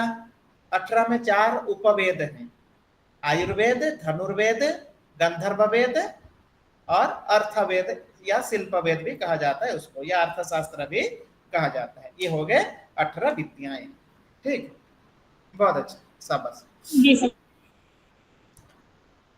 प्रथम सर्ग, श्लोक संख्या 36 से 70 तक, हाँ, थोड़ा बहुत देख लेते हैं।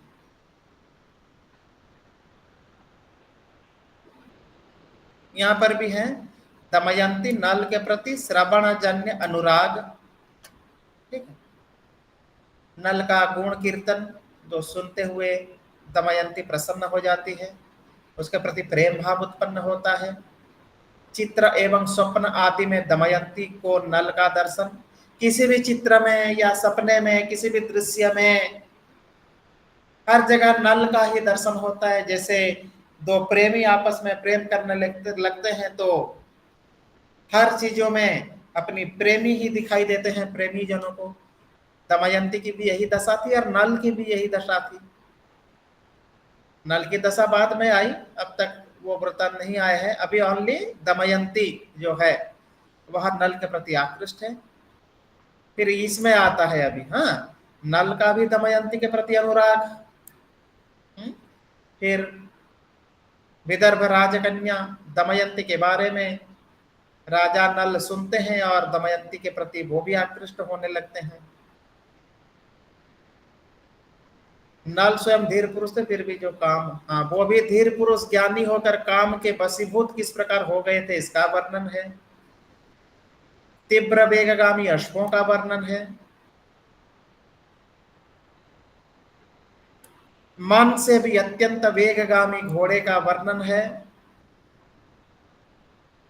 श्रीहर्ष की काव्य शैली, अलंकार, भाषा, सौष्ठव इत्यादियों का भी इसमें हम इकाई 3 में देखेंगे।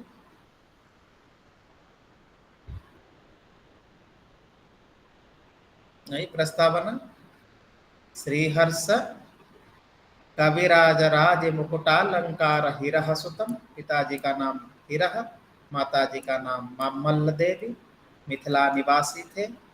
राजा जयचंद या कुमारपाल के समसामयिक थे। उनका समय 12वीं शताब्दी।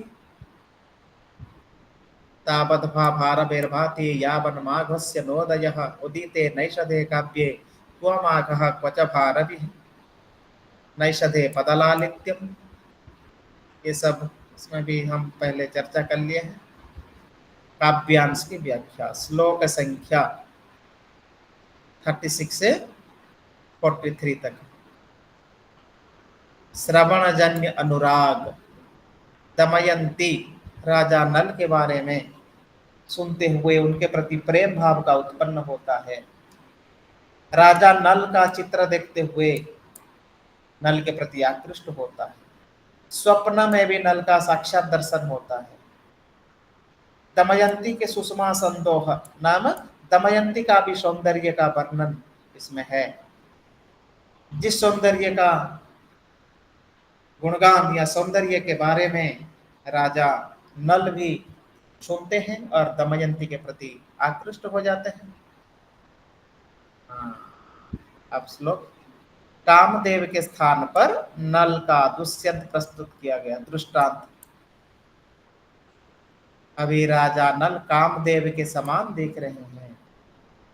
स्मरात् पराशोर निमेष लोचनात् बिभेमि तद्भिन्न मुदाहरे तिषा जनेन यूनः स्तुवता तदास्पदे निदर्शनम नैषधम अभ्यसेचयत्। यहाँ कामदेव के रूप में राजा नल का वर्णन।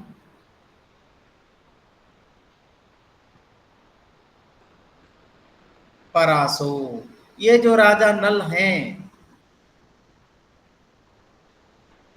परासो अनिमेष लोचनात्, अनिमेष राजा जो कामदेव का जो ये जो है नेत्र हमेशा अनिमेष,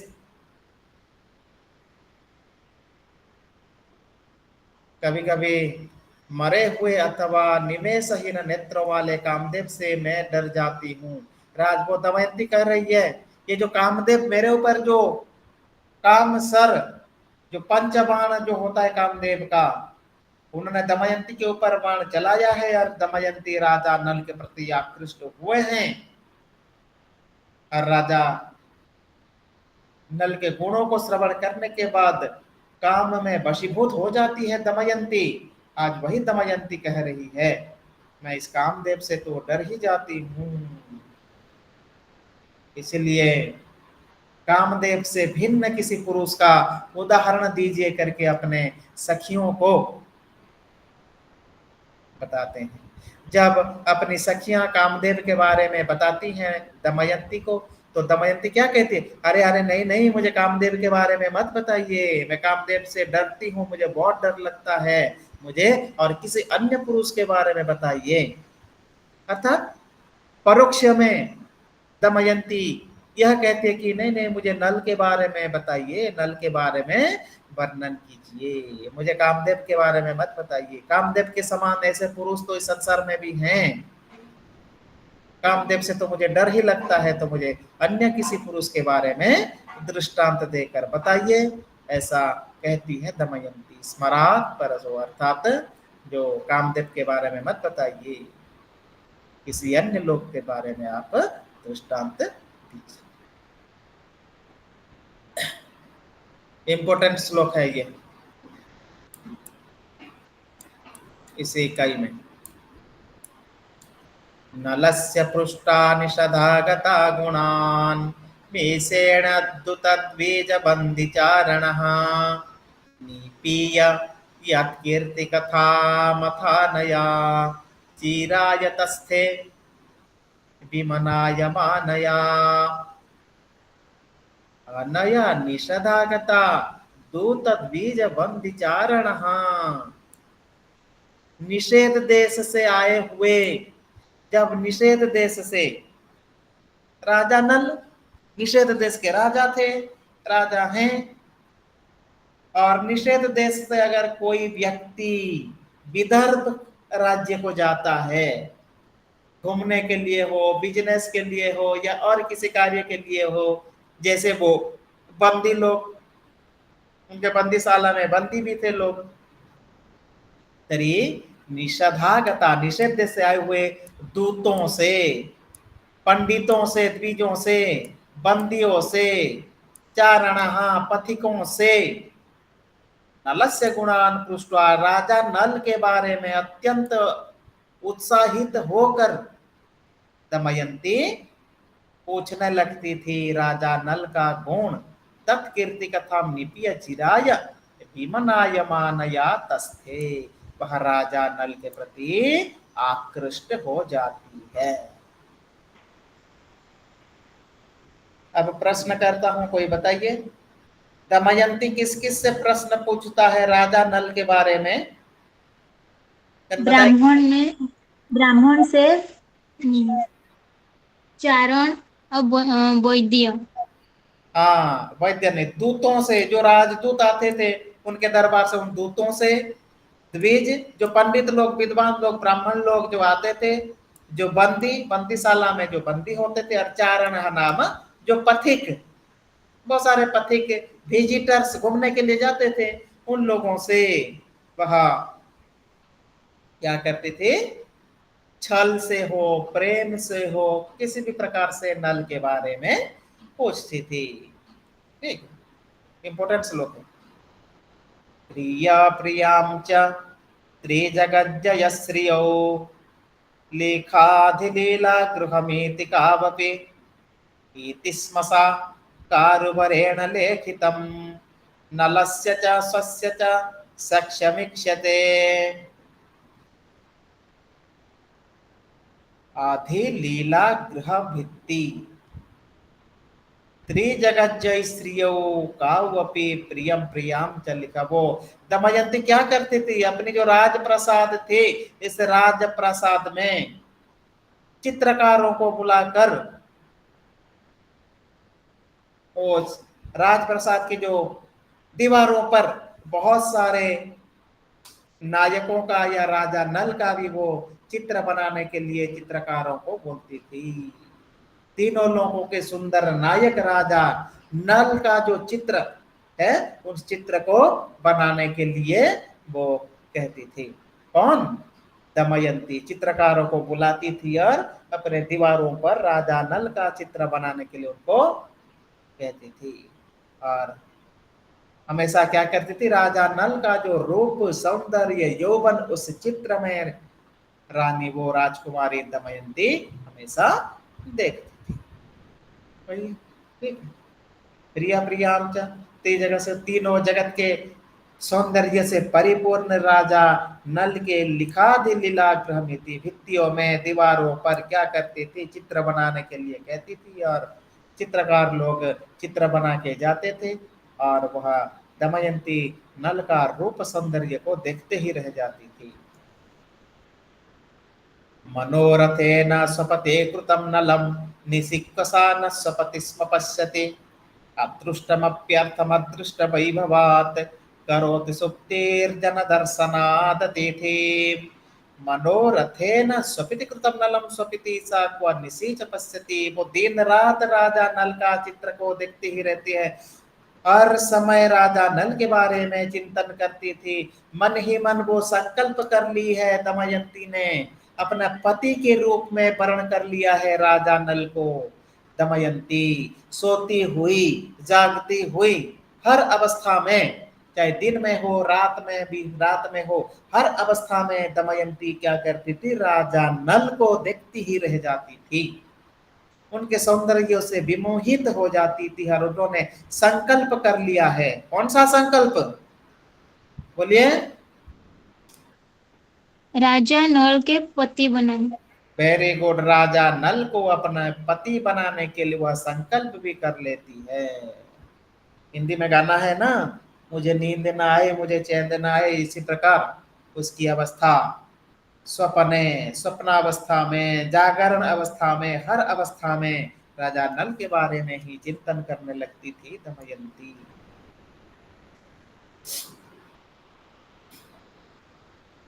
और भी है।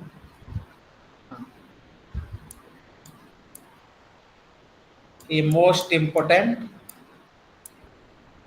क्वेश्चन आसव 100% है। आ क्वेश्चन आसु कि न आसु कौटी भी लिखिया को पड़िबो इसलो है। अहो अहो भीर्महिमा हिमागमे अप्यभिप्रपेद प्रतितां स्मरार्दितां तपर्तुपुर्तावपि मेधसाम्भरा विभावरेभिर्विभरां बभूविरे। अभी जो मैंने उदाहरण दिया था ना, वही देख लीजिए यहाँ पर। अहो अहो वीर महिमा हिमागमे। अहो अत्यंत आश्चर्य की बात है। स्मरार्दिताम ताम प्रति, काम पीड़ित, स्मरार्दिताम काम पीड़ित, अत्यंत कामातुर है वह दमयंती।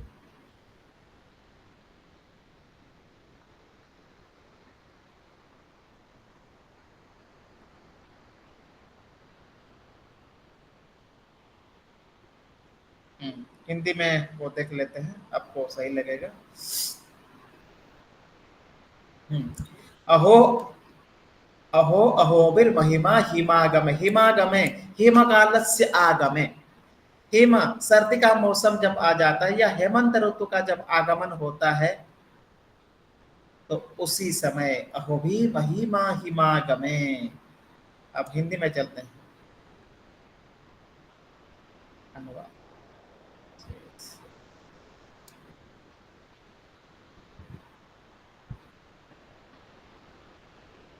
काम पीड़ित उस दमयंती के लिए हेमंत ऋतु में भी दिन बड़े हो गए और ग्रीष्म ऋतु में, पूर्व काल में भी रातों ने दीर्घता धारण कर ली। इसमें ऋतुओं का भी वर्णन है, हाँ, और दमयंती की अवस्था का भी वर्णन है। अहो अहो वीर महिमा हिमागम, हिमागम हेमंत काल में, शीत ऋतु में, जो कि शीत ऋतु में रात बड़ी होती है और दिन छोटा होता है, लेकिन शीत ऋतु में दिन भी बड़ा लगने लगा, दिन बीतता ही नहीं दमयंती के लिए। क्यों? उसका ध्यान हमेशा राजा नल के पास है। राजा नल के बारे में चिंतन करते हुए वो दिन ढलता ही नहीं, दिन भी बड़ा हो जाता है हिमागम हेमंत काल में। और उसी प्रकार तपर्तु पुर्तवपि, तपर्तु अर्थात ग्रीष्म ऋतु में भी विवाह भी मेद संभरा विभराप भूगिरे, अर्थात रातों ने दीर्घता धारण कर ली और रात कटती नहीं जल्दी। ग्रीष्म काल में दिन बड़ा होता है, रात छोटी होती है। फिर भी जैसे शीतकाल में दिन नहीं निकलता है राजा नल के चिंतन में, और ग्रीष्म काल में रात नहीं निकलती है जबकि रात छोटी होती है राजा नल के चिंतन में, काम में इसी प्रकार वशीभूत है। मुझे नींद ना आए ना चैन ना आए, वही चीज जिसमें लिख सकते हैं आप कोटेशन के रूप में। हाँ, यही दशा है अभी दमयंती की। रात भी कटती नहीं ग्रीष्म काल में, जो रात छोटी होती है बहुत जल्दी समाप्त हो जाती है, लेकिन डरती नहीं, ऐसे ही जागती रहती है, उसके सोच में समय निकलता है। यही स्वकांति कीर्ति ब्रजमौक्तिक स्रजः श्रयन्तमन्तर्घटना गुणश्रियं कदाचिदस्या युवधैर्यलोपिनं नलोपि लोकादशृणोद्गुणोत्करम्। और इसका नल ने भी किसी समय लोगों से अपने सौंदर्य के यश समूह रूप हार के भीतर गुम्फन के लिए सूत्र की शोभा करने वाले। हाँ, राजा नल में भी क्या किया, दमयंती के बारे में श्रवण किया। राजा नल ने दमयंती के बारे में सुना। वही विदर्भ राज्य से जो निषाद राज के प्रति जो लोग आते थे, पथिक विजिटर्स और भी पंडित लोग जो भी हो, उनसे राजा नल ने भी सुना। नलापि कदाचित लोकात, लोगों से स्वकांति कीर्ति ब्रजमोक्ति के अपने कांति से कीर्ति से मोक्ति से मुक्ताओं से भी अत्यंत सुंदर रूप वाले अंतर घटना गुणाश्रियम, जैसे एक हार में, जैसे मोतियों का हार, जैसे मोतियों का हार एक एक मोतियों से गूंथा होता है, बना होता है हार, उसे हार के मोतियों के समान कौन, दमयंती, उनके युवधैर्य लोपिनम, उसके युवावस्था को, उनके यौवन को, उनके गुणों को नलो अपि, राजा नल भी लोकादशृणोत, लोगों से सुना। इस प्रकार की दमयंती अपनी कांति से, अपनी कीर्ति से, मुक्ता जैसी कोमल अंग वाले, मुक्ता जैसी सुंदरता वाली दमयंती को लोगों से राजा नल ने सुनना प्रारंभ किया या सुना। तमेव लब्ध्वावसरं ततः स्मरः शरीर शोभा जयतात् मत्सरः अमोघ शक्त्या निजयेव मूर्तया तया विनिर्जेतो मीयेष नैषधम्। ततः, उसके बाद क्या होता है, शरीर शोभा जयता जय जात मत्सरः स्मरः तमेव अवसरम लब्ध्वा। इसके बाद स्मरः नाम कामदेवः, अवसर प्राप्त करते हुए उन्होंने क्या किया, अमोघ शक्तिया, अमोघ शक्ति से, पंचबाण होता है कामदेव का, उन्होंने वो बाण किसके ऊपर चलाया, बोलिए हरिओम। कामदेव राजा नल के ऊपर। वेरी गुड, बहुत अच्छा। पहले दमयंती के ऊपर बाण चलाया था कामदेव ने, अभी राजा नल के ऊपर उन्होंने उनका पंचबाण उन्होंने छोड़ा है। किसके ऊपर, नल के ऊपर। अभी राजा नल धीरे धीरे काम में वशीभूत हो रहे हैं, दमयंती का रूप यौवन सौंदर्य का स्मरण कर रहे हैं, उनके गुणों को सुन रहे हैं। अभी उनके बीच में भी प्रेम वृत्तांत प्रारंभ होता है। और 44 से 50 तक दमयंती के गुण श्रवण से नल के मन में काम विकार उत्पन्न होना। कामदेव ने पंचबाण अभी लगाया है, कामदेव ने राजा नल को वशीभूत कर लिया है। कामदेव का अतिक्रमण करने में ब्रह्मा भी असमर्थ। जब कामदेव ने ब्रह्मा जी को भी नहीं छोड़ा तो बाकी सामान्य मानव कौन है, कामदेव ने किसी को भी नहीं छोड़ा। चाहे ब्रह्मा हो, किसी तपस्वी हो, चाहे विश्वामित्र हो, बड़े बड़े तपस्वियों को भी नहीं छोड़ा उन्होंने। तो ये राजा नल तो सामान्य मनुष्य मात्र हैं। वही किस प्रकार राजा नल काम से वशीभूत होते हैं, इसका वर्णन इसमें प्राप्त है। थोड़ा सा स्मरण कर लेते हैं। अकारितेन श्रवणातिथिर्गुणः क्षमा भूजा भीमनृपात्मजालयः तदुच्च धैर्याव्ययसंहिते सुणा स्मरेण च स्वात्मसरासनाश्रयः तेन, इसके द्वारा, उस राजा नल के द्वारा, क्षमा भूजा राजा नल के द्वारा, भीम नृपात्मजालयः गुणः, जिसका स्थान या दमयंती के गुण संभार को, गुण स्वरूप को, सभी गुण रूप सौंदर्य को सुनने के बाद तदुच्च धैर्य बेसंगीत, उनका जो धैर्य था, राजा नल का धैर्य भी समाप्त हो गया। जो कामदेव ने अपने धनुष के द्वारा, धनुष बाण के द्वारा राजा नल के धैर्य को भी ध्वंस कर दिए हैं। अब राजा नल जैसे ज्ञानी, प्रबल, प्रतापी आज कामदेव के द्वारा वशीभूत हो गए हैं। स्मरेण च स्वात्म सरासनाश्रय गुणः श्रवणातिथिं चकारी। आज कामदेव ने क्या किया, अपने धनुष से ही, धनुष के आश्रय से राजा नल को अपना अतिथि बना लिया। श्रवणातिथि, कर्ण गोचर, अर्थात राजा नल को भी अपने पाश में, अपने बाणों में वशीभूत कर लिए हैं। ठीक है, कामदेव धनुष की डोरी को काम तक खींचा। ठीक है, इस प्रकार कामदेव अब बाण चलाने के लिए बिल्कुल तैयार हैं और कामदेव और धीरे धीरे धीरे धीरे धीरे धीरे वशीभूत होते जा रहे हैं। ये राजा नल किसके वशीभूत, कामदेव के वशीभूत। धीरे धीरे काम दशा और प्रबल से प्रबल होती जा रही है। यही है हमारा जो 44 से 50 तक चर्चा करेंगे। ठीक है, आज इतने रहने देते हैं। कुछ प्रश्न, कुछ जिज्ञासा, या मैं कुछ प्रश्न करूं, थोड़ी देर बात कर लेते हैं।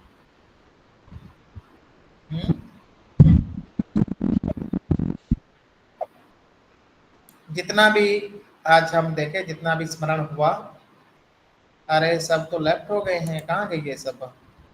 कविता बेहरा अस्ति, हरिओम।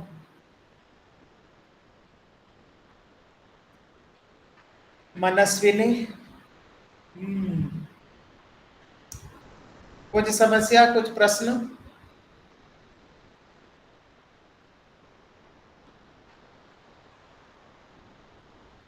मैं करता हूं। राजा नल कौन से देश के राजा थे? निषद देश के राजा। उनके पिताजी का क्या नाम? भीमसेन। नल के पिताजी?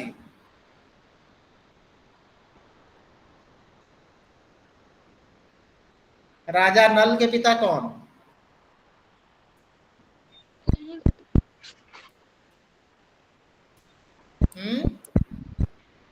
मैंने कुछ लिखा?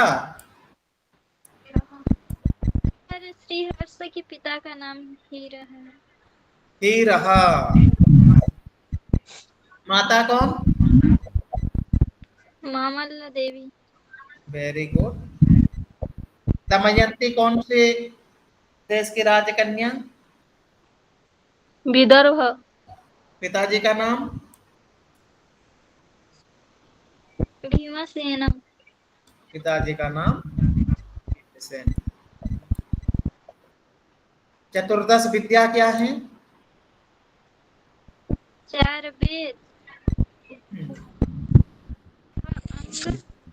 4 वेदों, 6 वेदांग, धर्मशास्त्र, पुराण, न्याय, मीमांसा। वाह, वेरी गुड। 18 विद्या? और 4 आयुर्वेद, धनुर्वेद, अथर्ववेद और गांधारवेद। वाह वाह, वेरी गुड, बहुत अच्छा। शाबाश। और उनका समय बताइए। द्वादश शताब्दी। द्वादश शताब्दी। वो किस राजा के आश्रय में थे? जयचंद्र। जय। Very good. उनके कुछ काव्य कविताएं हैं, कुछ नाम बताइए।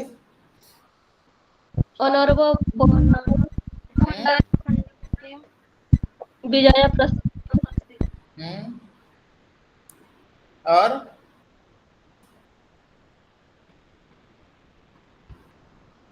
खंडन खंड खाद्यम खाद्यम, गौड़र्वीय कूल प्रशस्ति, यशस्ति तिलक चंपू। ऐसे बहुत कुछ।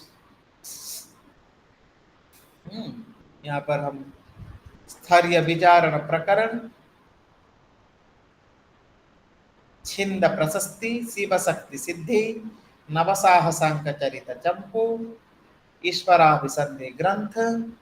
इस प्रकार अनेक हैं। उनके काव्यों में कौन से रस ज्यादा मिलता है? श्रृंगार। श्रृंगार और वीर। श्रृंगार वीर मुख्य रूप से हास्य, करुण। हास्य रस, करुण रस भी प्राप्त होते हैं। कौन सी रीति है श्रीहर्ष की रीति? वैदर्भी। वैदर्भी। गुण कौन से हैं? ओज गुण, ओज गुण। अलंकार? उत्प्रेक्षा, अर्थांतरन्यास। उत्प्रेक्षा, अर्थांतरन्यास और भी। हाँ, उपमा इत्यादि अलंकारों का प्रयोग है। इसमें जो श्लोक है उसमें छंद कौन सा है? लगभग सभी श्लोक में एक ही छंद है। वंशस्थ। वनस्थ, वंशस्थ छंद का लक्षण क्या है? जत, जर। जतौ जरौ। हाँ, इस प्रकार वंशस्थ छंद का लक्षण। और नाला दमयंती कथा। अच्छा, ये जो नल दमयंती जो कथा है, ये कौन से महाकाव्य से संबंधित है? मैं तो बताया था, नहीं बताया था पहले से, फिर भी सामान्य जानकारी के लिए।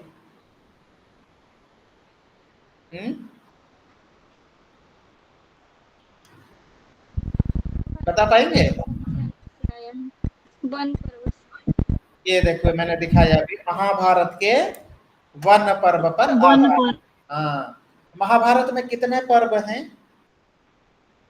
18। 18 पर्व हैं। और महाभारत, हाँ, वन पर्व से संबंधित है ये कथा। और इसमें कितने सर्ग हैं नैषधीय में? 22 सर्ग। 22 सर्ग। श्लोक संख्या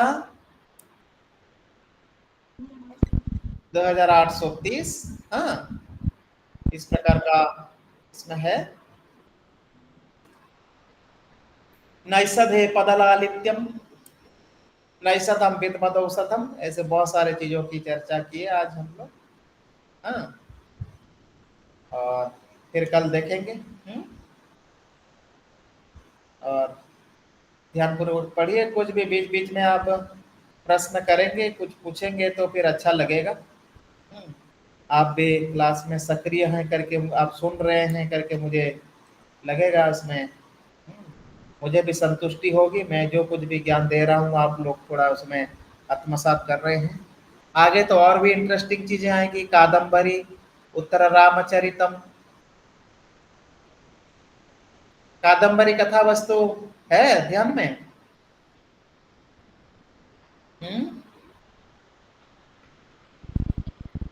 हरिओम।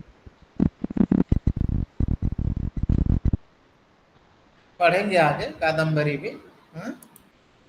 और जी। बहुत कुछ है आज के लिए। कादम्बरी कौन सा वृत्तांत है? महाश्वेता वृत्तांत है ना हमारा। और उत्तर रामचरितम नाटकम जो है इसके बारे में भी पढ़ेंगे। और जितना बच गया आज का, इसका आधा भाग कल हम देखते हैं। ये जो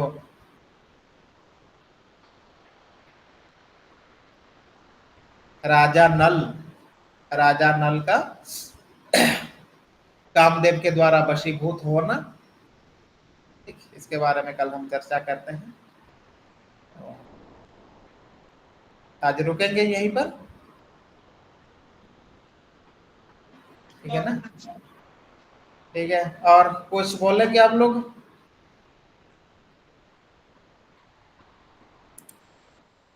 नहीं सर। ओके ओके, बहुत अच्छा, सभी को धन्यवाद। हाँ, फिर मिलते हैं अगली क्लास में, कब? सोमवार को ना? जी। ओके, ठीक है, धन्यवाद सभी को। फिर मिलते हैं। अभी लैब समय हो गया।